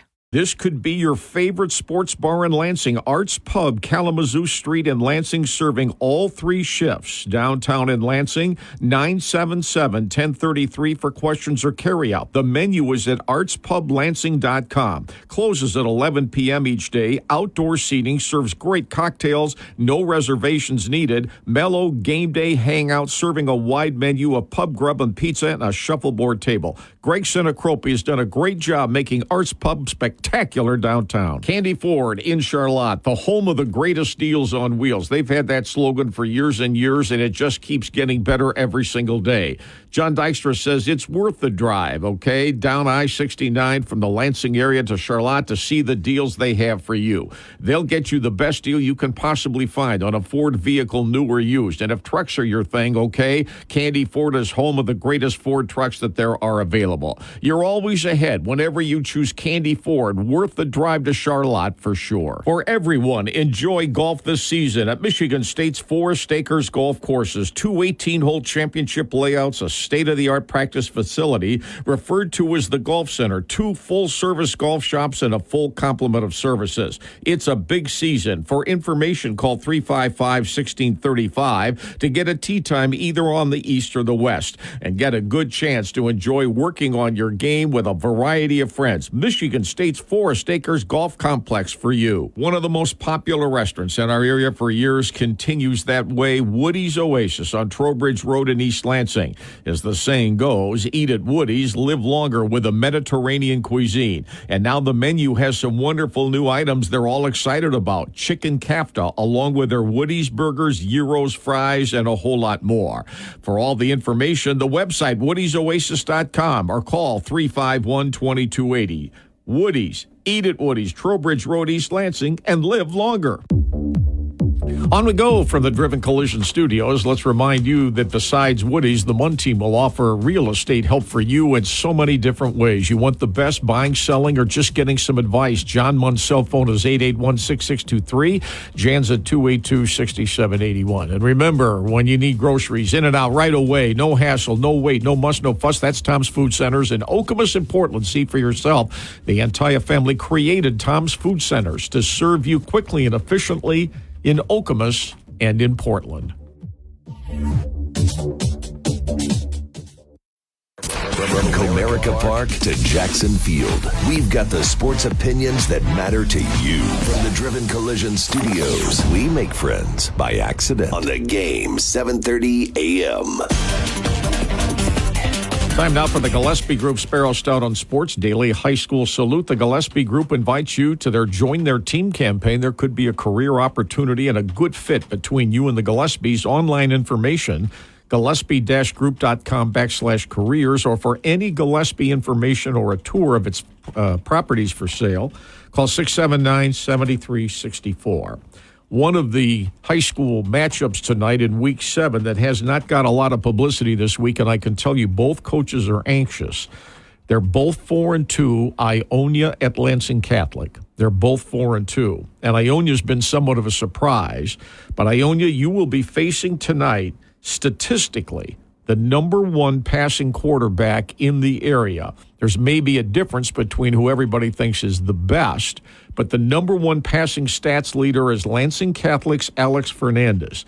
He's completed 90 out of 142 in 6 games, 1,141 yards and 12 touchdowns. No one else has those numbers through 6 games, through 2/3 of the regular season, that Alex Fernandez has recorded for Lansing Catholic. Again, the Cougars are 4-2. They play home tonight, 7 o'clock, against a very dangerous Ionia team, also 4-2. You guys all picked Lansing Catholic today in the paper. I can tell you that Catholic's coach Jim Baker says they're going to get all they want from Ionia. I agree with that. He thinks that team is very, very a hidden gem in the area, capable of playing with almost anyone. Making every guest and resident feel like a VIP in your home, the Gillespie Group anticipates needs to match you with a home that will provide the best living experience. See for yourself. Get in touch with the Gillespies, either for a job possibility, a career possibility, or for a home. It's 679-7364, 679-7364. The Gillespie Group this morning saluting Lansing Catholic High School quarterback Alex Fernandez, statistically through 2/3 of the regular season, the number one passing quarterback in the mid-Michigan area. There are a number of quarterbacks who've been very good for their team so far. That makes sense. Obviously, in football, you have a quarterback to get things started. That's a big deal all the way around. Culligan Water Hotline is 342-63. We need some clarification. Steve Goff's sports report was recorded before that game time was changed. Tomorrow, it originally, as Brock said, was 4:38 in Cleveland. It is now 8:08. And that's because the Yankees clinched their series last night, which left only one game on the schedule for Saturday night. And Major League Baseball and Turner changed it from 4:38, the original time, to 8:08, which totally makes sense. Culligan Water Hotline in Lansing. Dwayne is on the Friday Sparrow Stout on Sports. Morning, Dwayne. How's it going, guys? Good afternoon. What's up? I'm an alumni of Harry Hill, too. That practice field, it was just a practice field. They never played any games there, to my knowledge. And also, we had pretty good track teams back in the day during that time. Another question I got to you, 2 questions, then I'll take them off the air. One, whatever happened to Scott Skiles? Why didn't he never get back into coaching? I never even heard you have him on your show. You never see him ever coming back to MSU. At least I don't never see him at any of the games. And I got a chance to watch that interview on Channel 10 about the Tucker situation. Can you comment on that a little bit? I think you probably did earlier this week, but I kind of missed it. Have a great weekend, guys. All right, there you go. I don't know where Skiles has been, Brock. He coached. He got a great deal in the NBA, and like every NBA coach, sooner or later you're going to get fired. Remember, he got fired one year either by Chicago or Milwaukee on Christmas Eve. He did. But where he is and what he is doing, that I don't know. And, he had at times come back to Michigan State for one reason or another. Whether he has quietly or not, I don't know. The caller, Dwayne, is talking about Ann Emmerich's. Nobody works harder digging up news stories than Ann does. She has more contacts than anybody I've met in a long time in the news field, especially in Greater Lansing. She gets the stories, and she spent a great deal of time trying to convince Brenda Tracy, who is a part of all of this Mel Tucker story, to do a public interview with her. And she eventually got her to sit down the other night with her and tell whatever it was she was going to tell. Now, I wasn't at that was another symposium where she sat down for an hour with her, and it was streamed live. And then that night, it was condensed on the news. Brenda Tracy did not want to do an interview, as she said, basically it was going to get cut up and shortened on the news because that's the way a lot of it is, because we have time constraints like everyone else did, although Ann had a lot of that at 11 o'clock. I don't have an opinion on this one way or the other. Those who saw it or those who want to take a look on the website at WILX TV, you can listen to what she had to say and make up your own mind one way or the other. My only conclusion from listening to it is this thing is never going to. When I heard what she had to say, I shook my head, Brock, again. I said how Tucker could ever get mixed up in this with what he had to risk in his career. You know, it takes a lot of work and timing and success and all of that to get to have a career that he rose to at Michigan State. And then to have it all get away, and listening to what she had to say, that she was an integral part of all this one way or the other. I thought, it's just amazing to me that he would let that get away, apparently with the lifestyle that he chose. I have no idea of any guilt or innocence on anyone's part whatsoever, other than the fact that the moment he was terminated at Michigan State, that was the last $750,000 monthly check that Michigan State was willing to pay. Where it goes from here, I have absolutely no idea whatsoever. Well, you're checking the board while I'm doing all this, and we've had a number of calls. We've had 3 Harry Hill graduates call. And I made that. Isn't that something? That was is it 1, 2, 3? Actually, 4. We had the Innovair High School highlight, and it was looking back at the late great Harry Hill High School in Lansing from 71 to 80, and its football acumen for those 10 years. It was 26-61, never had a winning record, but was 4-5 2 years in a row.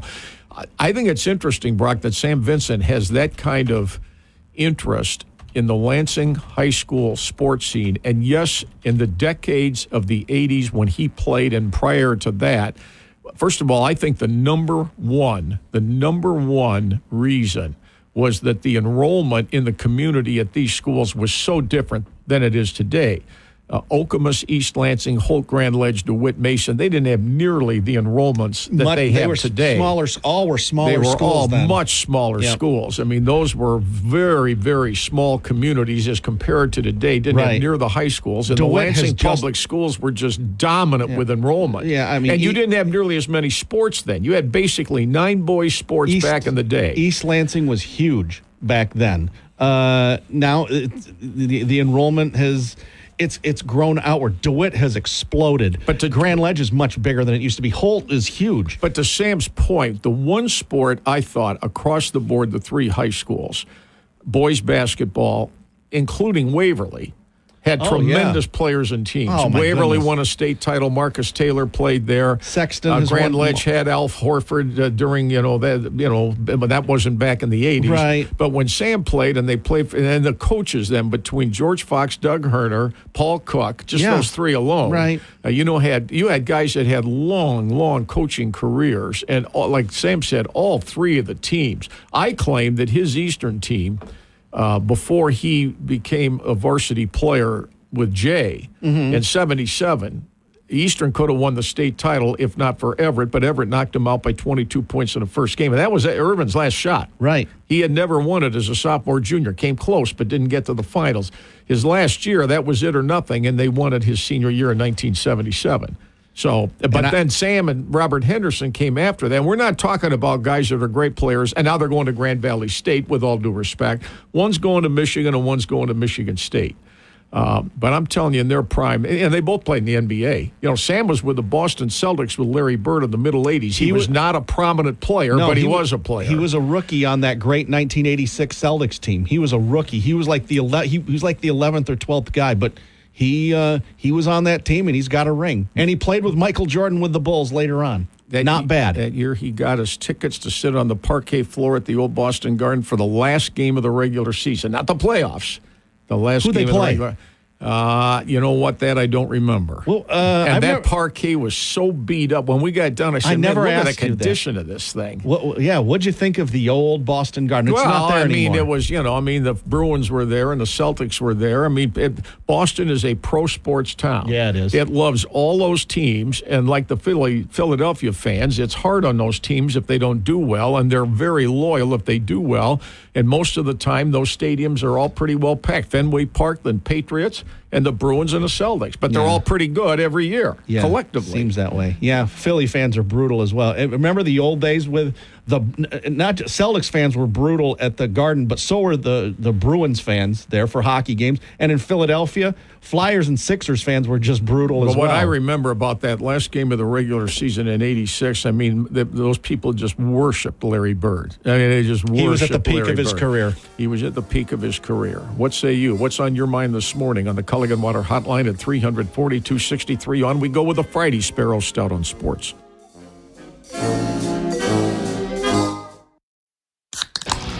Here's what's on tap today here on the game, 7:30 a.m. WVFN. Coming up, Fred Human's going to join us here in the 12 o'clock hour. Look forward to talking to Fred.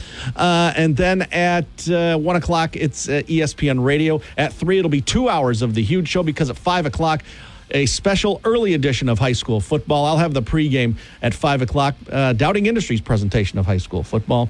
And then at 6 o'clock or just before that, Eric Docklove will join yours truly from Archie Ross Stadium, East Lansing at Everett. And over on 1240 WJIM, at 5:30 this afternoon, it is Michigan State hockey. Marquee game probably in the nation in college hockey. It is Boston College at Michigan State. Scott Moore, Rob Woodward on the call. That's what's on tap. The game, 7:30 a.m. WVFN.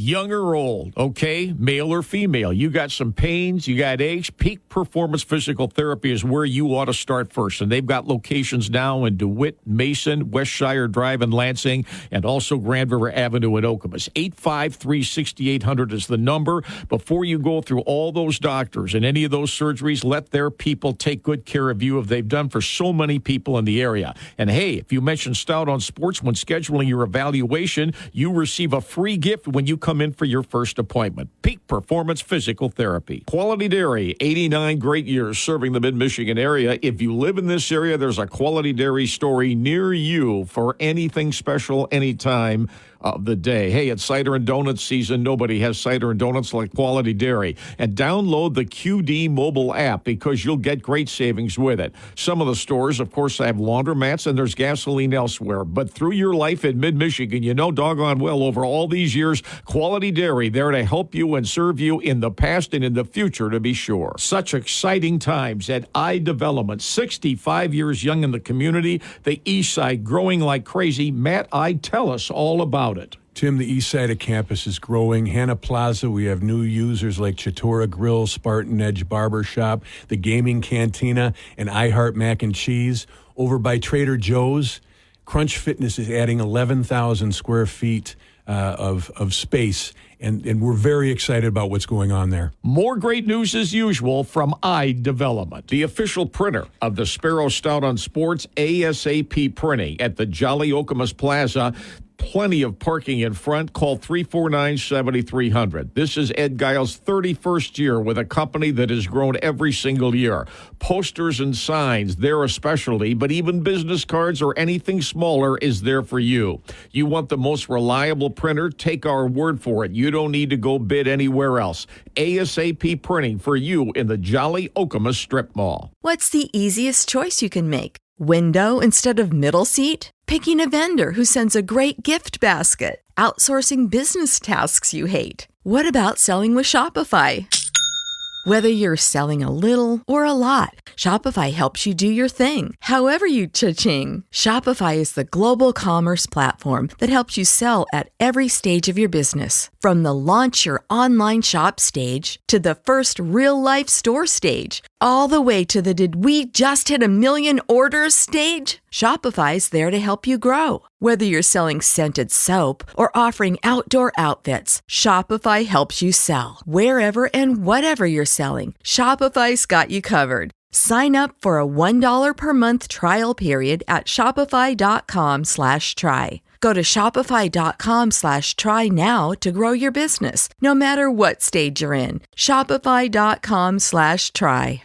Ozzy, the official jeweler of Sparrow Stout on Sports. Kitty corner from the Frandor Shopping Center with such convenient parking. But maybe you need some consultation. You can call Brooke Humble and the staff anytime at 332-7900. Every day is a special day at Ozzie Jewelers, the best jewelry store anywhere we say in Michigan, let alone the mid-Michigan area. The number again, 332-7900 for that special occasion at any time. Ozzie Jewelers to the rescue for you. If you're thinking about home renovation or adding or changing a deck at your home, you want Custom Built in Okemos. For more than 15 years, Custom Built Design and Remodeling has been the leading full-service design, build, remodeling company in mid-Michigan, and owner Michael Flory has built it from the ground up over the years. If you're curious about what the difference between a general contractor and a design build company is, you got to Google Custom Built in Okemos to see all they can do for you. We swear by Custom Built in Okemos, a great renovation company. Hey, there's Matt Rhodes here at Dusty's Cellar. It's Michael Patrick Shields with Fuzzy Math, as you know. I'm here for my October 6 for $66 wine club, and this looks like there's a little trick-or-treat headed our way. Yes, Michael, as a thank you to all of our loyal wine club members, we're offering 7 for $66 for the month of October, and you get to choose your 7th bottle being red, white, or rosé. Do you have to be a member of the club to get the 7 bottles for $66? You do not. This is a thank you to all our existing club members and for those who'd like to join the club. Hey, that's a very nice invitation. So no cost to join the club, no ongoing commitments, discounts on everything you buy, wine, beer, all of it. That's right. You got it, Michael. I'm in for a club pack, and I think I'm going to get a gift card for a business client. How can they get redeemed? That's the nice thing about our gift cards. They can be redeemed in the cellar, wine bar, or the tap room. Very versatile. Oh, so they can go in the store or come on in for a drink or have dinner or lunch and that sort of thing, too. And you can join me and Matt Rhodes at Dusty's Cellar. It's on Grand River in Okemos and online at dustycellar.com. Cheers, Michael Patrick. It's always game time. Game on! Game on! We're the game, 7:30 a.m. On we go from the Driven Collision Studios here at WVFN Radio. Time now for our sports law segment. Abood law since 1956. Birmingham and the Detroit area, Lansing, East Lansing, okay. The Abood law firm to help you in so many different ways, and we always appreciate it. When we get a few moments from time to time with the always busy Andrew Abood, who is on our line. Morning, Andrew. Good morning, Tim. I doubt you heard this earlier, but I'll back you up. I'll fill you in. Sam Vincent is coming to town next week. He's the Grand Marshal of the Michigan State Homecoming Parade. He has a keen interest in figuring out a way to increase the quality, generally speaking, across the board of high school sports in the Lansing public schools. Toward that end, he has a free symposium to the public at 7 o'clock next Wednesday night in the auditorium at Lansing Eastern High School. He has a panel assembled, and it's very impressive, of former great high school athletes who came from the Lansing Public Schools. It has the blessing of the superintendent of schools of the Lansing Public Schools. Sam's interest is, can we put together some ideas that, quote unquote, can return Lansing high school sports to whatever you think the glory days were for those 3 schools? I bring this up to you because you went to Sexton High School. You're a veteran of the area, trustee at Lansing Community College. If Sam asked you, from your background, is there any idea you might have that could improve high school sports in the Lansing Public Schools across the board, with little chance to think about this, would you have a suggestion? I mean, I've always thought you ought to separate high school sports from the high schools. And so I think it's a noble effort, but the Lansing schools, their number one priority should be educating the students, and they're struggling to do that. Anything beyond this, the education part, should be handled by somebody else. Is it your opinion that the Lansing Public Schools have improved in that area, generally speaking, the past few years moving forward, or not? Well, I don't think they've improved enough. I mean, they've done a better job on the brick and mortar to some degree, but the schools are significantly smaller. And maybe they're trending in the right direction, but, I think a trend has to be 5 years, 7 years, not 2 years. So maybe they're trending in the right direction, but, academics is so much more important for longevity. And I think very highly of Sam, and I think, sometimes, you don't know what's going to make the difference, so you try and do everything. And obviously with his background, athletics is a natural fit, and we'd all like to see Lansing schools do better, especially in the athletics part. But I'm not sure, and it brings up something he mentioned. He mentioned something, Brock, the quality of the education to land parents to have their kids go to the Lansing public schools so that you would get more and there would be more kids to try out for teams, blah, blah, blah. Do they go hand in hand? If academically it's better, that might, influence more people to send their schools. To your point, I want to say that at its height, there were 34,000 kids in the Lansing public school system, and today there's something like 13,000. I mean, I might be 1,000 or two off on either end, but you get the idea of that.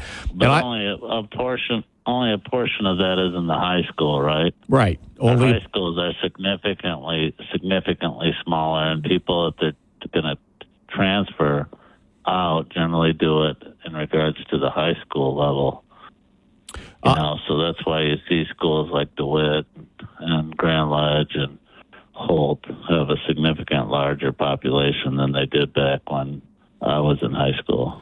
Do you think my theory has long been what I say on the air? I don't root for anybody, but if I'm going to root for anybody whatsoever, generally speaking, I root for the 3 Lansing high schools to do well in everything that they do, whoever they play, because my broad theory is in any community, if the urban city schools do well, that has an indirect effect on the community and the outlying areas that they'll do as well, and they will improve too, unless you disagree with that. No, I do. And, one of the Lansing schools that we don't talk about much that has really done a great job over the last decade or more is Lansing Catholic.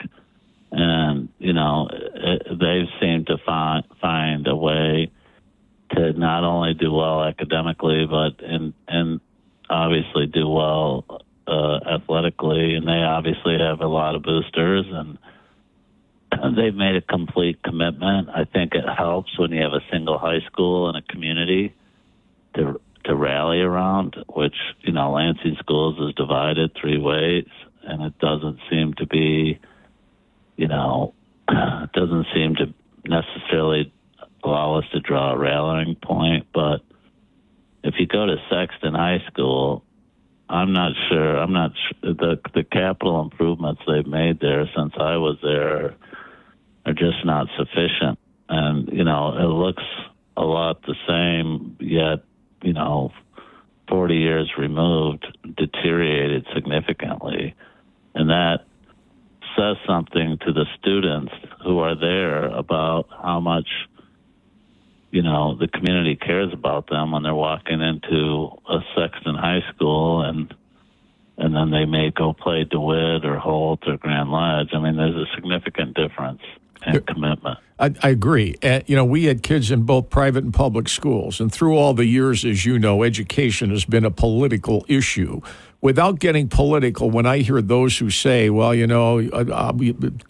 private schools, but America cannot educate all of its kids at private schools. So to me, it needs to be a focal point, especially in the urban areas, that you want people to think, and it has to be legitimate, that our public schools, as you suggest, educate kids as best they possibly can.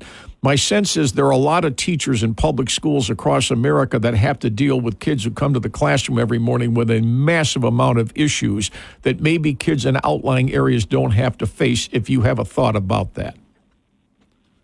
Well, I have a lot of thoughts about it. And it's some of it is political. We still, in our high schools, spend a significant amount of money and time and effort on organizing a prom. That makes no sense to me. I mean, it was one thing back when people were going off to war and you wanted to somehow socialize. But how much effort should our high schools be in organizing a school dance and socialize? I mean, our kids are over-socialized, not under-socialized. I mean, that's just one aspect of it. But the academic side is so critical to the strength of a community and the schools in regards to property values and success and whether people stick around. And we just don't have a algorithm how to mass educate students. And yes, we can educate smart kids, but it's a struggle when the kids actually need to learn how to read and write because they can't get it at home. And I just don't think we can rely on the excuse that, well, it starts with the parents. I mean, that's been a failed excuse for a long time. You have to forget about the parents. You have to forget about the family. You have to be able to overcome it because everybody deserves a fair opportunity, regardless of whether they're a single-family home, a single-parent home, or whether they're broke or whatever. We have to figure out a way to keep these kids out of prison, out of the system, and give them a real opportunity. And it just isn't what I think Lansing should be right now. I totally agree across the board. I'm at the top of the hour for the news. When next we visit, I want to pick up this more with you because I like to hear your thoughts on the subject. I love Sam and would do anything for him. I wish him all the best. Very good. I'll pass that on. Thanks, Andrew. Abood Law since 1956. He went to Sexton. I did when he said the 80s. Did he mean 1880 or 1980? That one I think he meant 1980s. Okay, I wanted to make sure I got that straight. I didn't want to make a mistake on that. We have, but we got a busy hour number 3 ahead. This is the Friday Sparrow Stout on Sports. We're right back after the news and weather.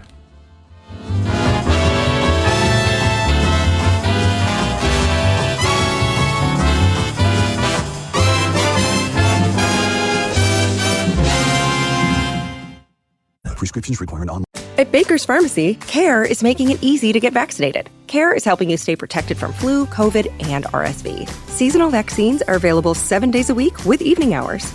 CARE is giving you a shot at staying healthy this season. Walk in whenever is best and get multiple vaccines in one visit at your local Baker's Pharmacy. So come and get the protection you need while protecting those around you. Baker's, a world of care is in store.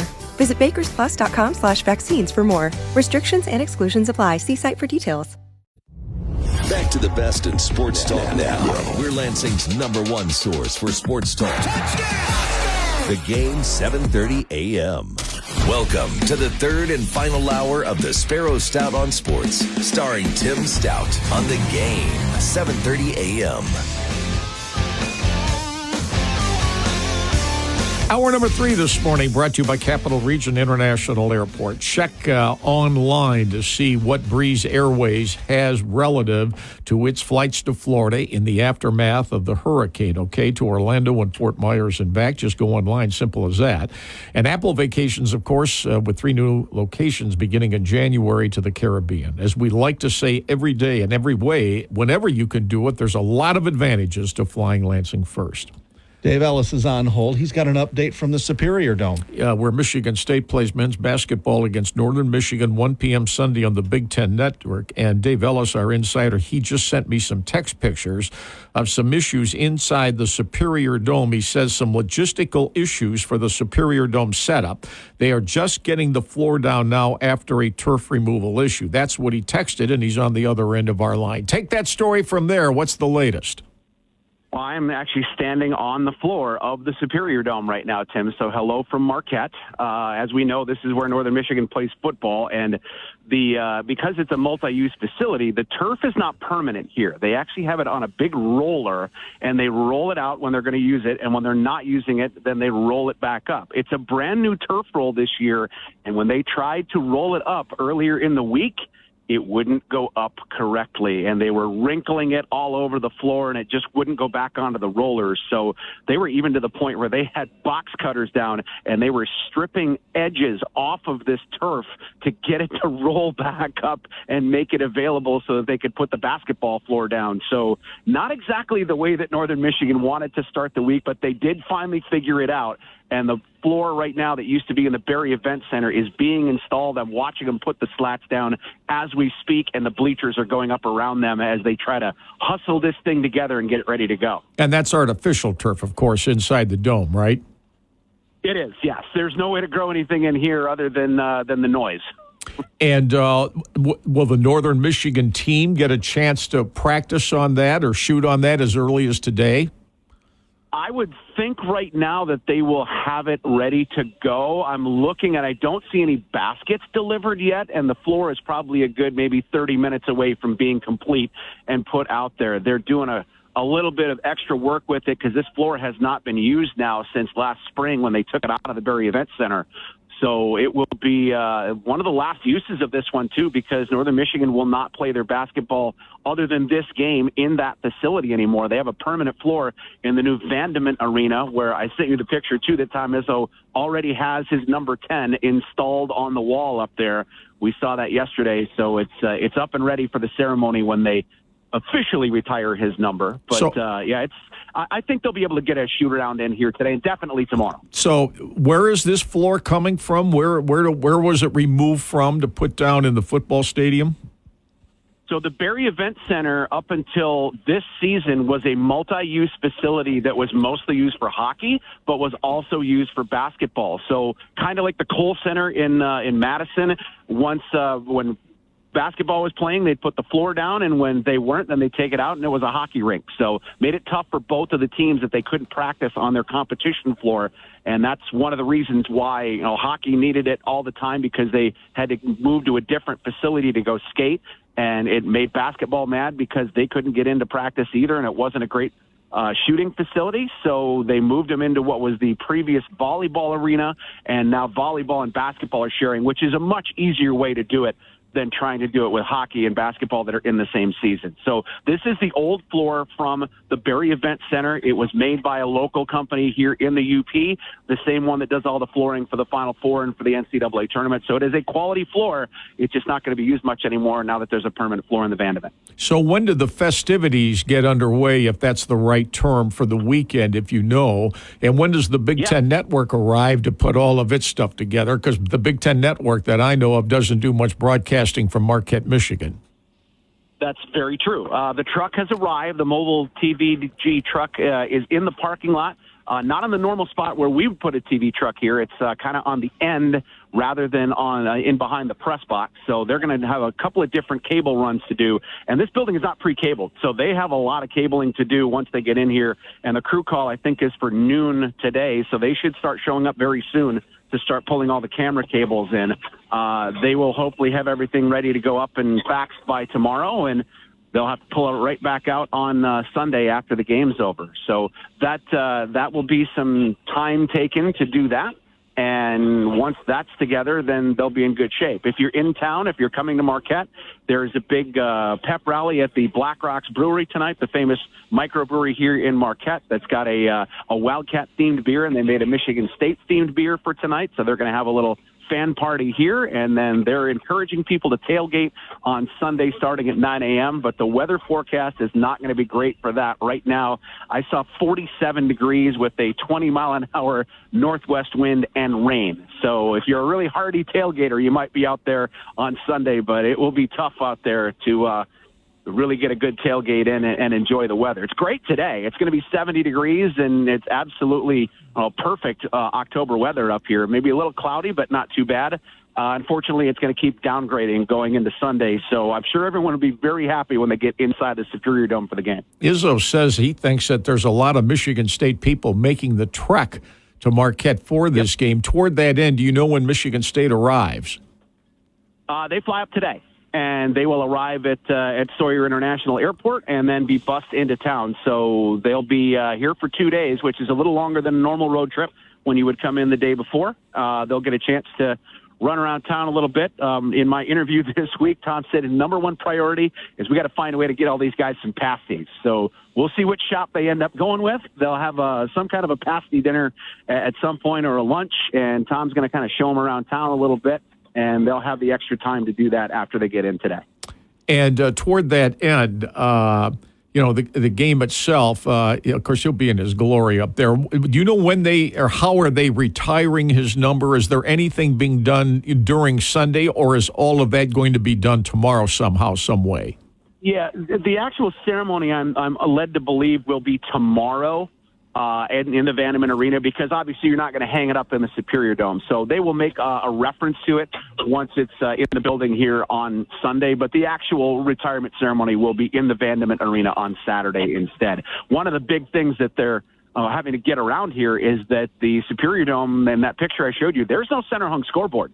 There is one big video board at the south wall that's in the arena. and they're going to end up using that as the clock as well as any kind of ad boards in here. So it's the only one that's in here. They'll have to put up some 24-second clocks for the shot clocks, and those will be on the baskets. But there really is no big scoreboard in here, and there won't be replays in the arena. So I'm sure some people are going to be pretty upset that they're not getting that portion of it. But as you say, you're not really using this for basketball more than one time in the history of the building that opened back in 1991. So it's something that you never had to plan for before, and they're just going to kind of make do with what they have with what's in the building already. And Northern Michigan University, hockey, where are they? Where is football? And toward that end, how much does Northern Michigan University display any artifacts relative to Rick Comley's 1991 national championship team? Yeah, football's on the road. I think I want to say they're at Saginaw Valley or either Saginaw Valley or Wayne State this weekend. They're not here. Hockey is on the road for Northern. They're at Colorado College. So this is the big event for the weekend here. They had volleyball last night against Michigan Tech, so we did that one on TV, and I'm actually on my way up shortly to go to Houghton because the women's soccer teams are playing at 4 o'clock this afternoon.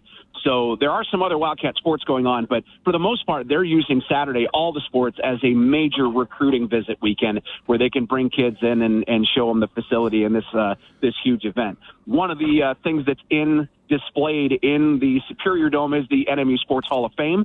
So you can go up and look at all of the plaques of people that have been inducted, and there are plenty from that 1991 national championship team that are up here on the wall, along with Rick Comley himself and the team. And there's plenty of signage and those kind of things in the Berry Event Center in the individual sport complexes. But as far as the Superior Dome goes, you're looking at the Hall of Fame that's over on the north wall, and that's pretty much where you look and see any kind of memorabilia that doesn't involve football. I would imagine this is a somewhat of an emotional weekend for Rick Comley, who's now the athletic director of Northern, wanting to make a good show of this since it is on television and since it's a big deal with Tom coming back to his alma mater and with all those other sports that are going on this weekend. I don't know if he thought he was going to sign up. He was telling me when we visited with him last, there's a lot of moving parts putting this basketball game together.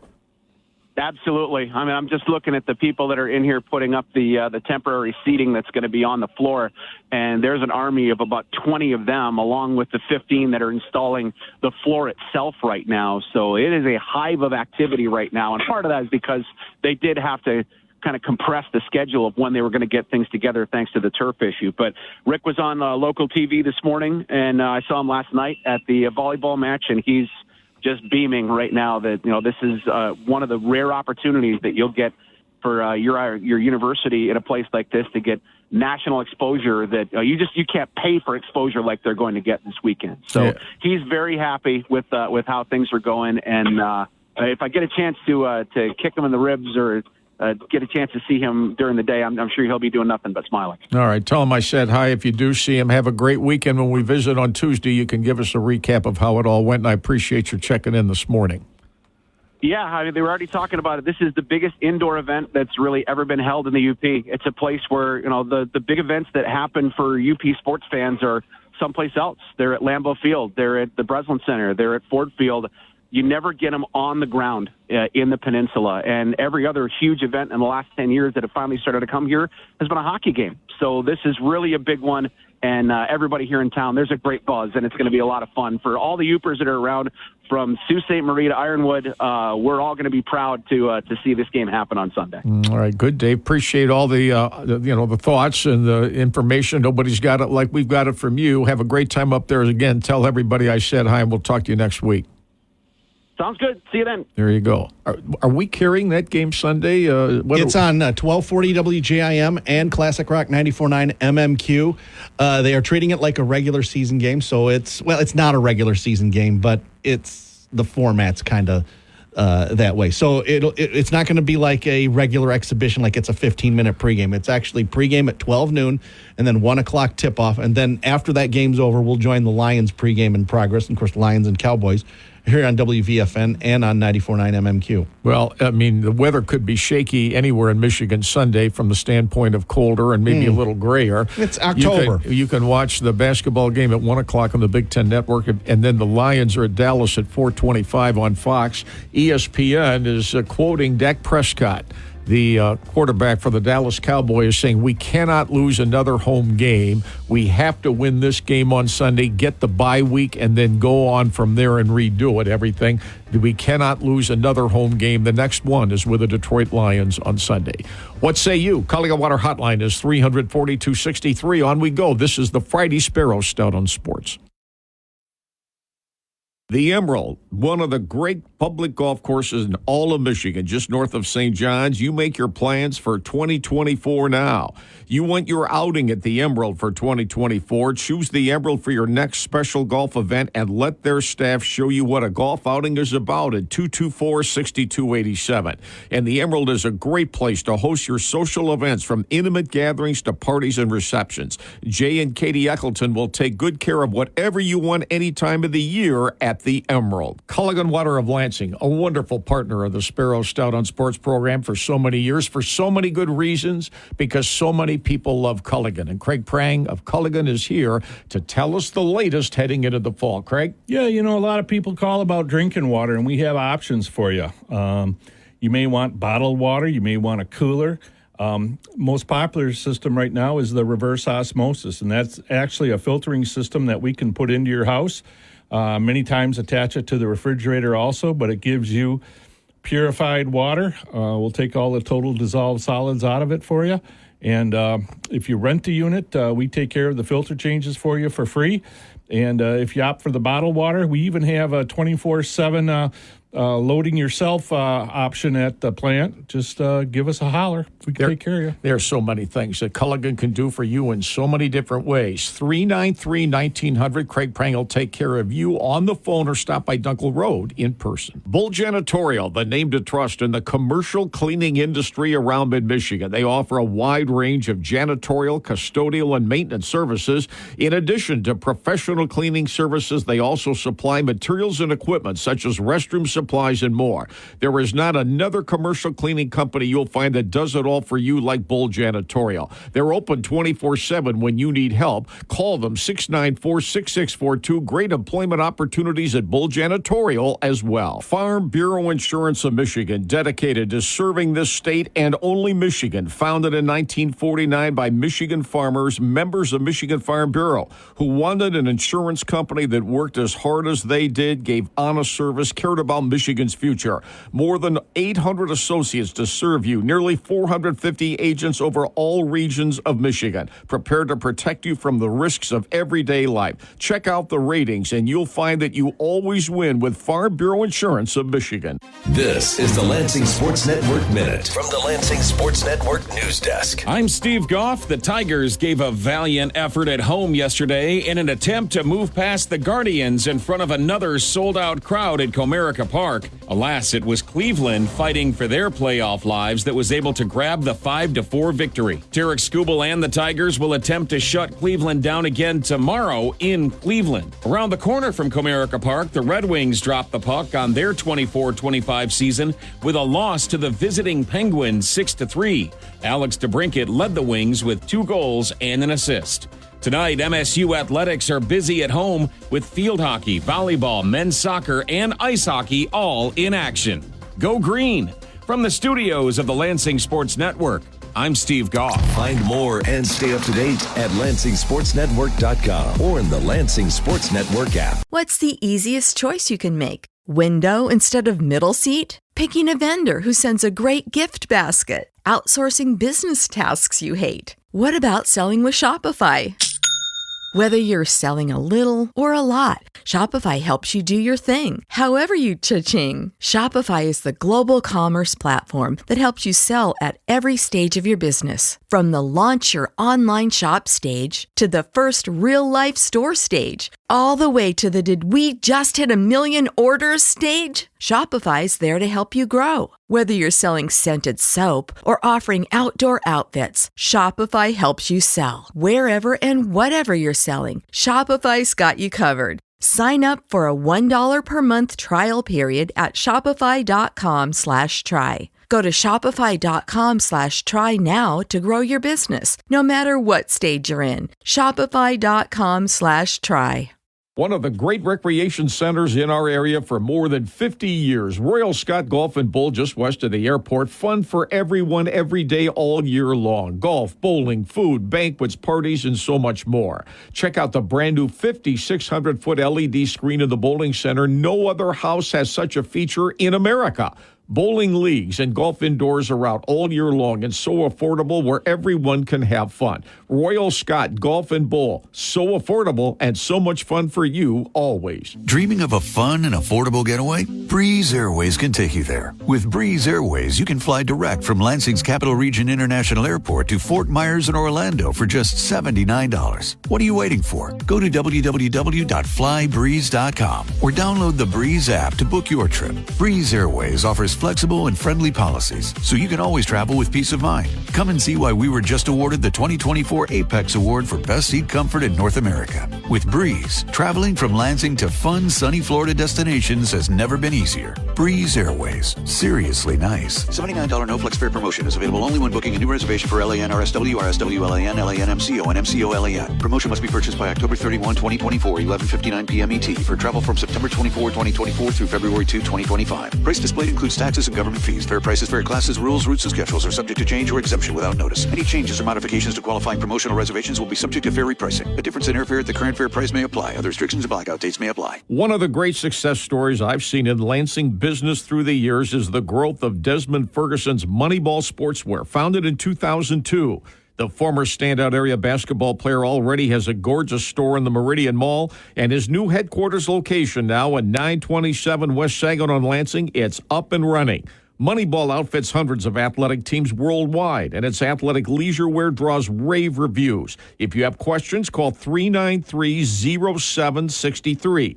You're a winner when you outfit your team or yourself in Moneyball Sportswear. Way to go, Desmond Ferguson. Moneyball, the only way to ball. The iconic Coral Gables restaurant on Grand River Avenue in East Lansing, more than 90 years young, with so many loyal customers, so pleased that Coral Gables has survived the pandemic and is bigger and better than ever.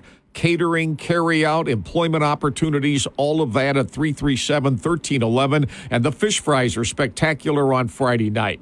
When you've got some time to spare with friends and family, you know what the history's been like around that restaurant just east of the campus, Grand River Avenue. You'll always enjoy Coral Gables Restaurant, East Lansing.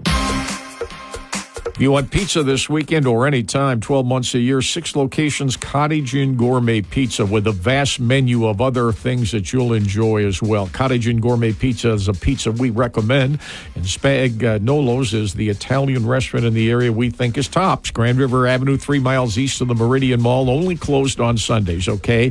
And don't forget Dusty's with a brand new terrific wine opportunity for you this month. Check out Dusty's in person on Grand River Avenue for the wine cellar for a marvelous meal, best in casual fine dining. Dusty's at 349-5150. From Mud Ice Arena to Little Caesars Arena, we've got the sports opinions that matter to you. From the Driven Collision Studios, we make friends by accident on the Game, 7:30 a.m. On the go from the Driven Collision Studios here at WVFN Radio. Calling about our hotline 300-4263. We have given you the Driven Collision story of the day, at least to the moment. Could change, but that's, of course, Game 5 for the Tigers tomorrow night, 8 o'clock right here, and that is on WVFN.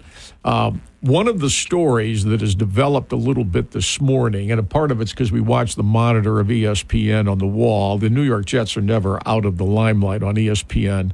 And the Jets are home to play the Buffalo Bills for the first game without the coach, Robert Saleh, who was fired earlier this week. So they're talking about which assistant coach is going to call the signals. Who's going to call the signals for the Jets now to try to get their season, blah, blah, blah, turned around. Well, and they're not out of it yet either. They're 2-3, and they're not out of it yet. So, Brock, and when football, in the modern era of football, I'll call modern for this bit. Free agency. Go back to 93. Well, I'm going to start with the game itself back around 1900, just something like that. The point I'm making is, how many years was the game of football played with the quarterback himself at any level, high school, college, pro, calling it? We got the huddle, and the quarterback called the play by whatever play he called. How long did that go? How long did it go, generally speaking, where the quarterback got the guys in the huddle after the play and he called the play? Obviously, you don't know. No, I don't. Well, You don't I mean, remember. it started changing when the West Coast offense toward and that Mike end, Holmgren. when did we start having assistant coaches with the title offensive and defensive coordinators? Because I don't think Duffy, if I can remember correctly, I don't recall Duffy ever having an offensive and defensive coordinator, and that goes through 1972. Here's the point. So, they're talking about who's going to match up with Aaron Rodgers on the Jets. I said to Brock, why don't they just let Aaron Rodgers call the plays? Because these coaches have to do something to justify the insane salaries they don't deserve in the first place. I mean, explain to me who would know more about what might work for the Jets than the quarterback who's been in the game for 1,000 years. He's now if it doesn't work and he's calling the plays, wouldn't he basically have himself to blame?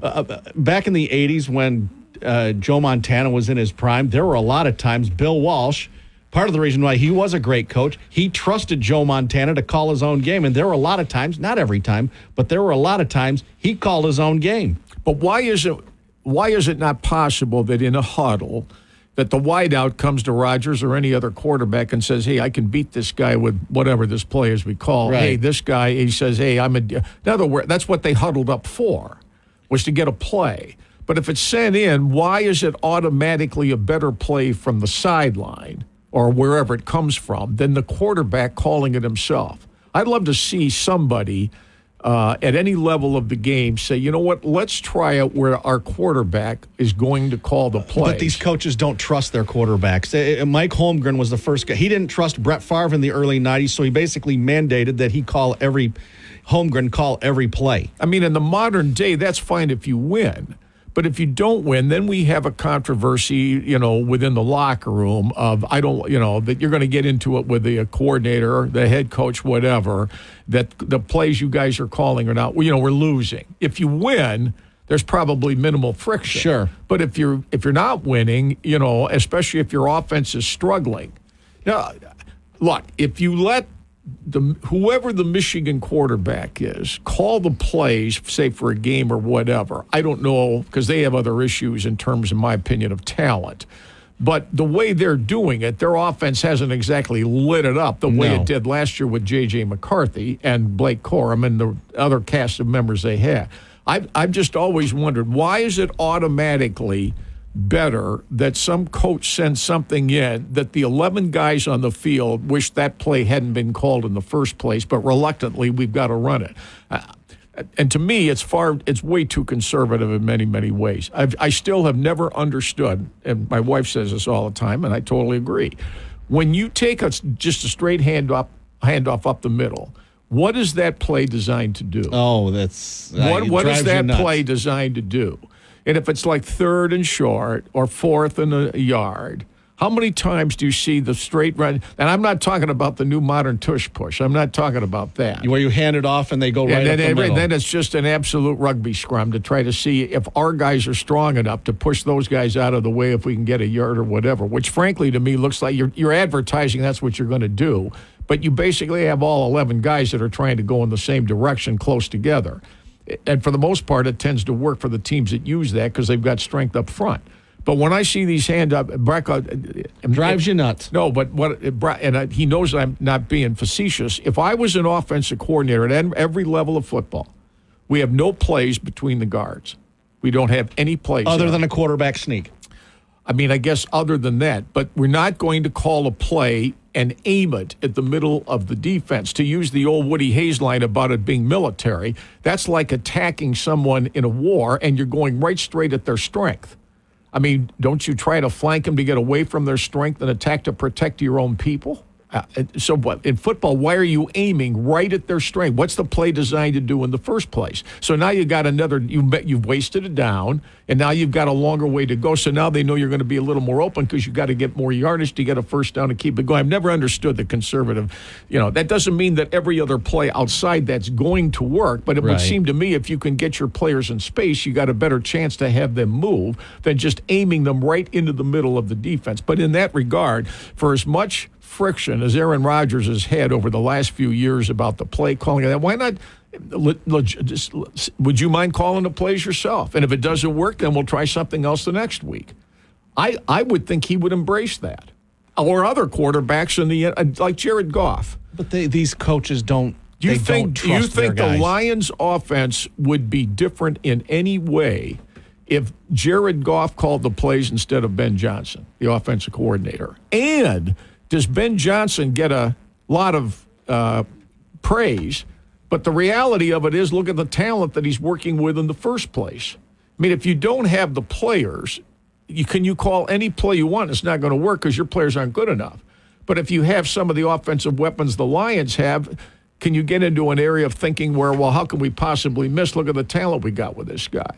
If Jared then Goff why have coaches in the first place if it's all about the players? You tell me. Like you say, it doesn't happen. No. And these NFL teams have 18 to 20 coaches. They got, what, Oh, yeah, They sure. got 18 to 20 coaches. Sure.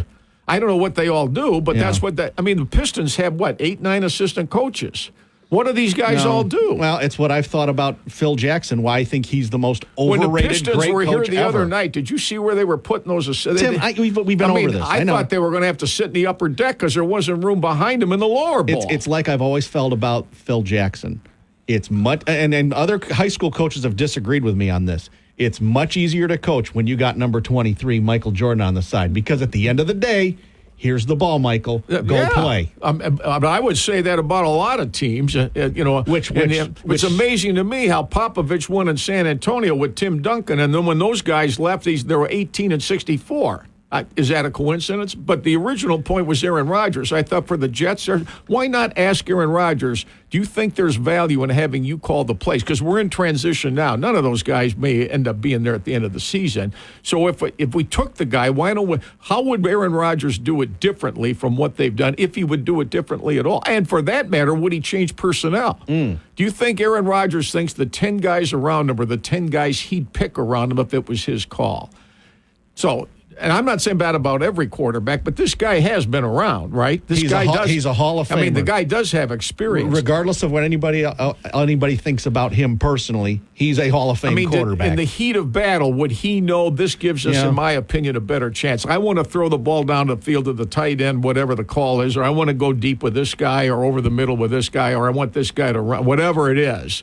And toward that end, if quarterbacks were given that freedom, would they put in different plays during the week than what they've run before? Because I think if we did this, we'd have a better chance at success. Well, I don't know. The quarterback and the head coach, they talk about that, all week long.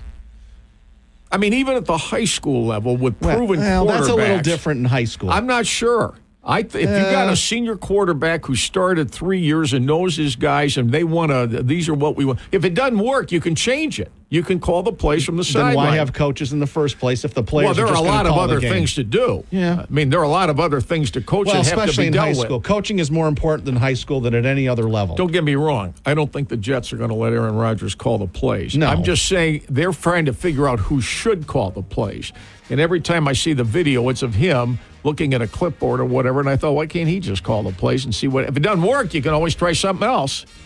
We have one final timeout. We'll take it right now. Culligan Water Hotline is 342-63. On we go. This is the Friday Sparrow Stout on Sports.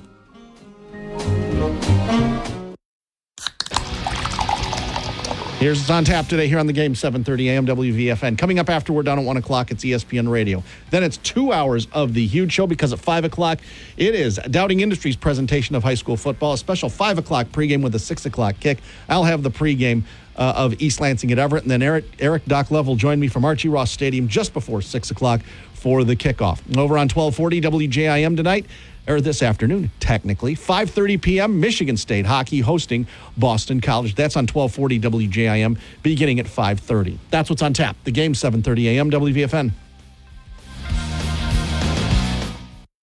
It's another big sports season. It's Smokin' Pig Barbecue on Elmwood Drive right across from the Lansing Mall. They've added NFL Sunday ticket at the bar. You can watch all the NFL games, certainly the college games, on Saturdays. Open at 11 a.m. each day. Catering is spectacular. Questions at Smokin' Pig, call 582-5100. Their smoked barbecue menu is packed full of all the smoky classics, from pulled pork to ribs to spicy rib tips, and they have Lansing's barbecue favorites. Smokin' Pig Barbecue. Enjoy the sports seasons. Our friend Val Orlando has done so well with City Limits in Mason, right? Well, he also has an all-state insurance agency that you hear us talk about all the time. He has a new location now with same great service. Stop in and say hello.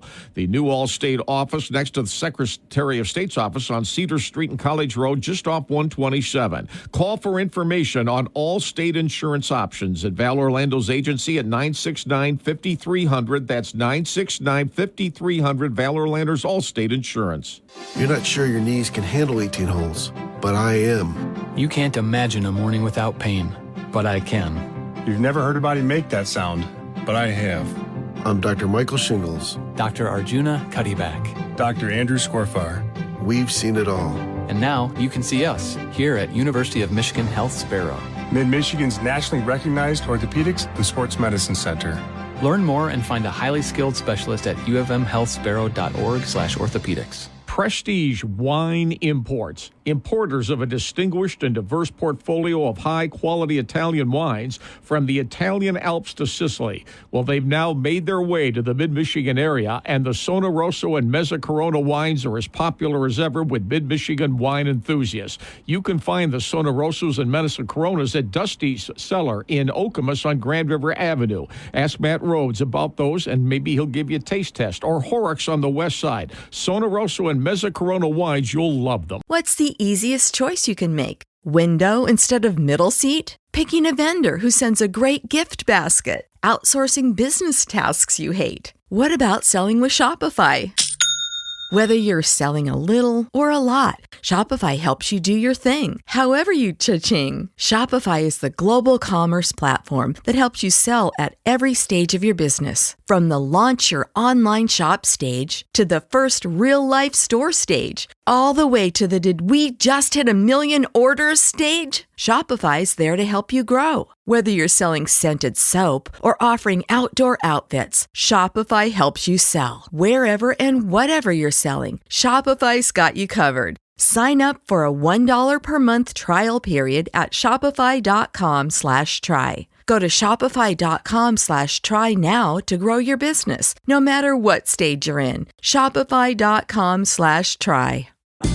It's never too soon to get a jump on your holiday shopping, especially at Meijer. Start saving this week with our earliest holiday deals and get over 40% off on items like Mr. Coffee Coffee Maker or SodaStream Terra Machine. Start checking off your list and get 20% off on select toys like Nerf and Series Dart Blasters, Play-Doh play sets, and assorted puzzles. Shop even more great gift ideas like these in the Meijer Holiday Gift Guide, available on Meijer.com, in-store, or in the Meijer app. Exclusions apply. We sit excited on the bus, the sidelines, courtside, and dugouts, waiting for our shot, driven by greatness. For decades, Dean Trailways has delivered athletes safely to their battlegrounds, not as a spectator, but as a teammate. Much more than a job, a true calling with all the purpose and performance that champions possess. Join the Dean team today and experience what it means to be driven by greatness. Go team, go Dean. DeanJobs.com. You need a family physician at any time for any issue. You want Lansing's veteran Dr. Thomas Jameson, who has faithfully served thousands of mid-Michigan families for more than 50 years. He's a member of the CIMA team now, Capital Internal Medicine Associates. His office phone, 374-7600, and his office at 3955 Patient Care Drive. Dr. Jameson has helped so many people in so many ways. He gives physicals to athletes at the same time. Dr. Thomas Jameson for you. All right, among the places we always recommend for a lunch, Arts Pub, Kalamazoo Street in Lansing. Greg Senacropi says, come on by. Woody's Oasis, Trowbridge Road, East Lansing, Mediterranean cuisine, like Chuck says. Eat at Woody's, live longer. Sparty's, Coney Island, and Frandor open till 2 o'clock. Tell Dominic behind the counter we sent you there. Smokin' Pig Barbecue across from the Lansing Mall has the NFL Sunday ticket in the bar. Go watch any game in the NFL on Sundays and all the college games Saturdays. There are some suggestions for you from the Sparrow Stout on Sports. Warning, listening to the game 7:30 a.m. may cause excessive cheering. Yeah! We're the game, 7:30 a.m. On we go from the Driven Collision Studios here at WVFN Radio. Our favorite centenarian, Henry Nelson, is on the other end of our line, and he is checking in this afternoon. Morning, Henry. Well, I would say good afternoon. Well, that's close. It's just a matter of a habit. Neither here or there.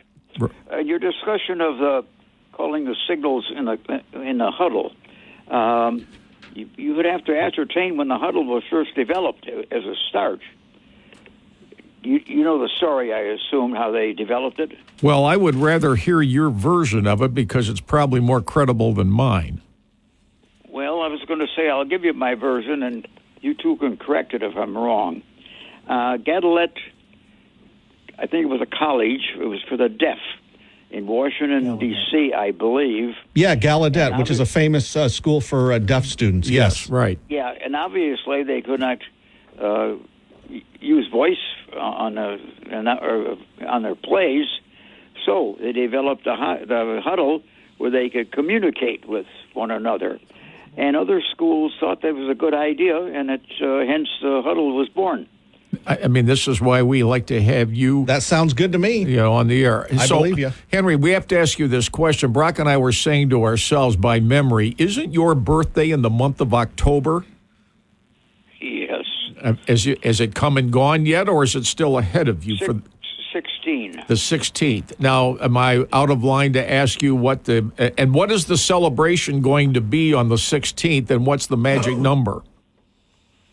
The magic number, I don't know how magical it is, but it'd be 102. 102 coming up on October 16th. That's 5 days from now. God love you, sir. Now, are you still playing your favorite instruments? Because last time I knew you had a full-time gig. I had to give up playing the tuba. I had a stroke in end of August, and physically I just can't really handle it. But I do play my piccolo a little bit now and then. Brock, what day is the 16th? The 16th, that is, let's see, 11. Is that Wednesday or Thursday next week? Here's why I'm asking. If you get a chance, could you call in and just as part of your birthday, could you play a couple of whatevers on the piccolo right through the phone? Is that possible at all? Because we'd love to have you do that if you can do it. Sure. Yeah, that'd be great. And, we would wish you a happy birthday, but I'd like to hear people, you can go to YouTube, Brock, and go to MSU Marching Band for Kids concert, and you can hear Henry play what he played in our backyard for many of those 18 years of the concerts.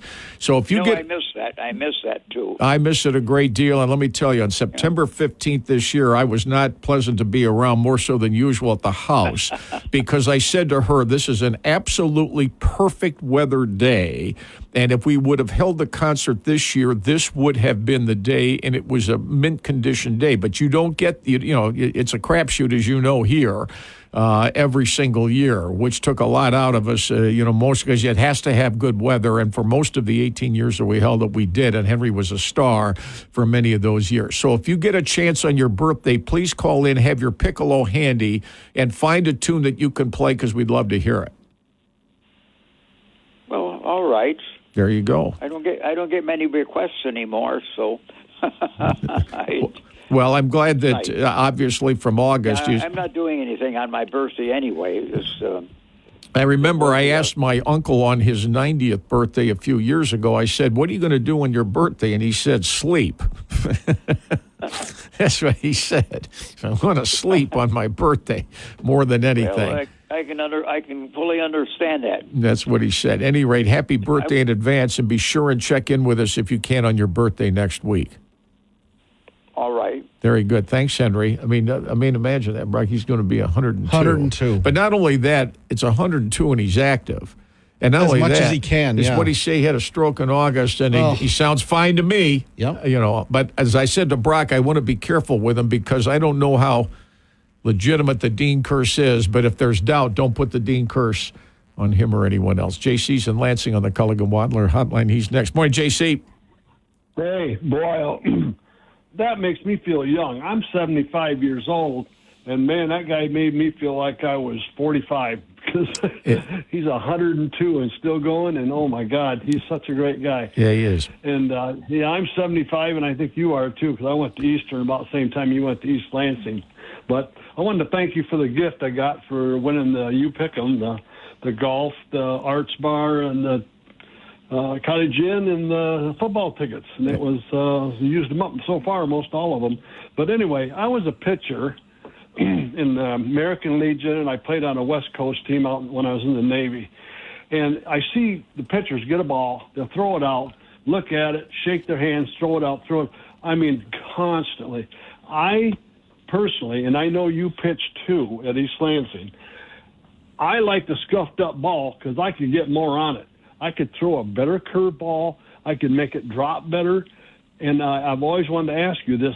I like the scuffed up ball better than a clean, fresh ball. Well, I'm like you. I mean, I can remember, I didn't hold it by the seams. I held it by the scuff mark, partly because in high school, they didn't have access to a ball. And, usually with new baseballs, they can be slippery. And it used to be, remember, Brock, they'd throw balls to the pitcher and he'd throw them back, and then he'd rub it up and rub it up and rub. They never do that anymore. Now, today in high school, I think they're allowed only 12 baseballs during a baseball doubleheader, and they have to save all of them or as many as they can. But to his point, I always thought when the ball was scuffed up, and depending on how you held it, you could get more break on it than anything else.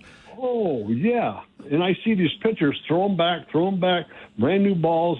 The catcher will catch the ball. It doesn't hit the ground or a bat, and he'll look at it and get it, throw it back, say, I don't want this. Come on. I would want a scuffed up ball. Yeah, okay.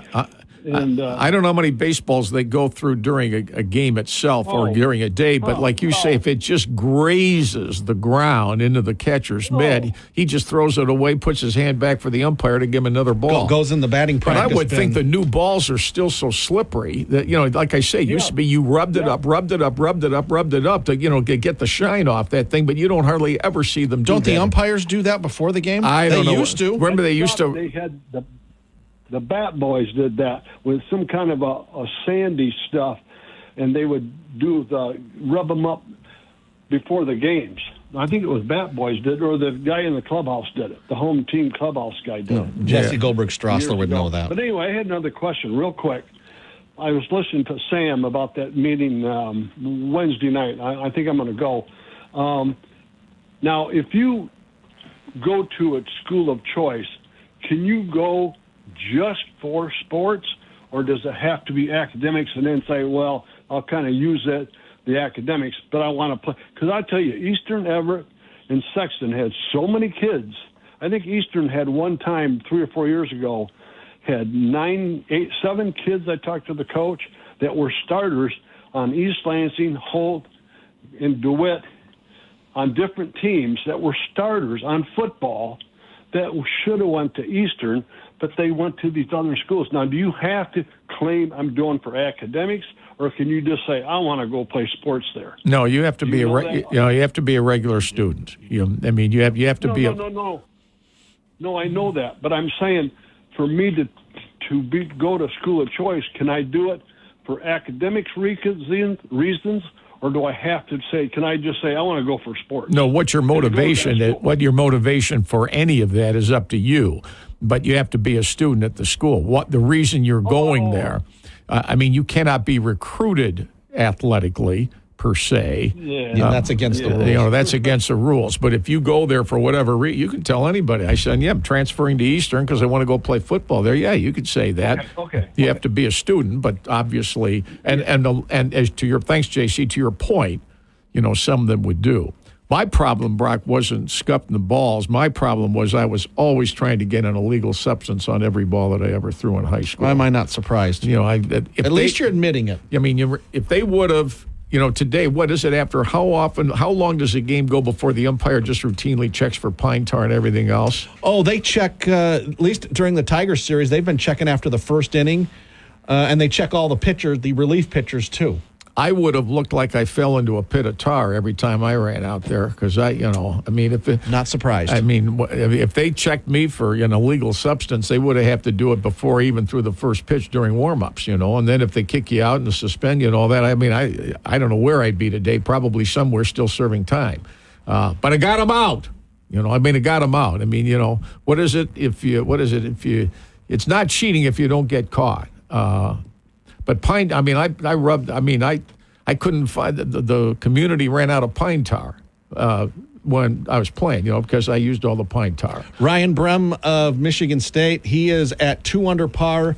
He's halfway through his second round at the Black Desert. The Black Desert Classic in Utah, Ivins, Utah. He is one shot off the cut right now. Half the field goes out later this afternoon. They had to suspend play because of darkness last night. So and he's going to struggle to miss the cut last week. He missed the cut last week, and he's struggling to make the cut again. So does it show a projected cut? 3 under par. He's at 2 under right now. And how many holes left to play today? He's got 9 holes to go. Oh, well, he can. I mean, it's going to go one way or the other, right? Yep. But he's in range.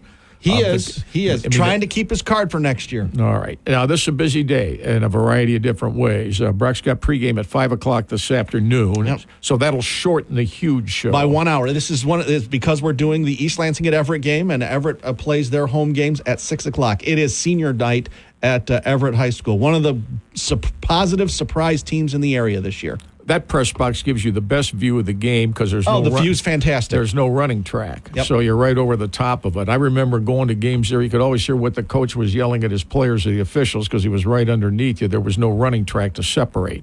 Then 6 o'clock, East Lansing at Lansing Everett, and then Friday Night Frenzy on Channel 10 tonight at 11:15, and that will include the Michigan State Boston College hockey game. I believe that's on the Big Ten Network tonight. At 6 o'clock, not tomorrow night. Both games this weekend, Friday, Saturday, they're at 6 o'clock. Yep, both on 1240 WJIM today and tomorrow. So there's that. Tigers at 8 o'clock tomorrow night, right here on WVFN. Game 5 winner. Detroit-Cleveland goes to New York for Game 1 of the ALCS Monday night. Which is on Monday. So that'll be on WJIM AM 1240. Next week is Michigan State-Iowa homecoming week. Michigan is off this week, goes to Illinois for a toughie next week. I hope the Blue, for their sake and practices, are giving that Tuttle a lot of reps because he needs them if Michigan's going to do better. Tomorrow night, besides the Tigers and the Guardians, you have Ohio State at Oregon on Channel 10. That's at 7:30 tomorrow night. You have the Sunday Stout on Sports program, okay? That's a feature show in year 27. So all of the information Sunday on the Lions and the Tigers and hockey within Michigan State, that's on the late sports Sunday night after the Sunday night NFL game. You've been listening to the Sparrow Stout on Sports on Lansing Sports Station, the game 7:30 a.m., the home of the local sports shows in the area. Have a great weekend. Enjoy. It's a beautiful day today. Stay safe wherever you are. Enjoy the games if you're going to them tonight. Brock and I will be back Monday for a brand new week of the Sparrow Stout on Sports. Talk to you then. So long.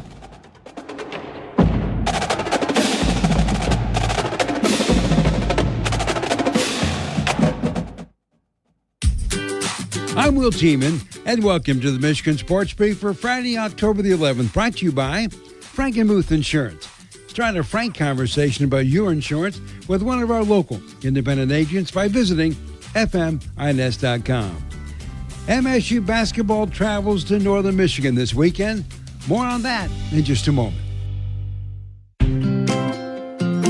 Just like your favorite sports team, you need a solid defense to protect your home and business. Whether you're tackling unexpected accidents, fouls, or fumbles, Allaby and Brubaker and Michigan-based Frankenmuth Insurance are on your team. Visit Allaby and Brubaker today at abins.com. That's abins.com.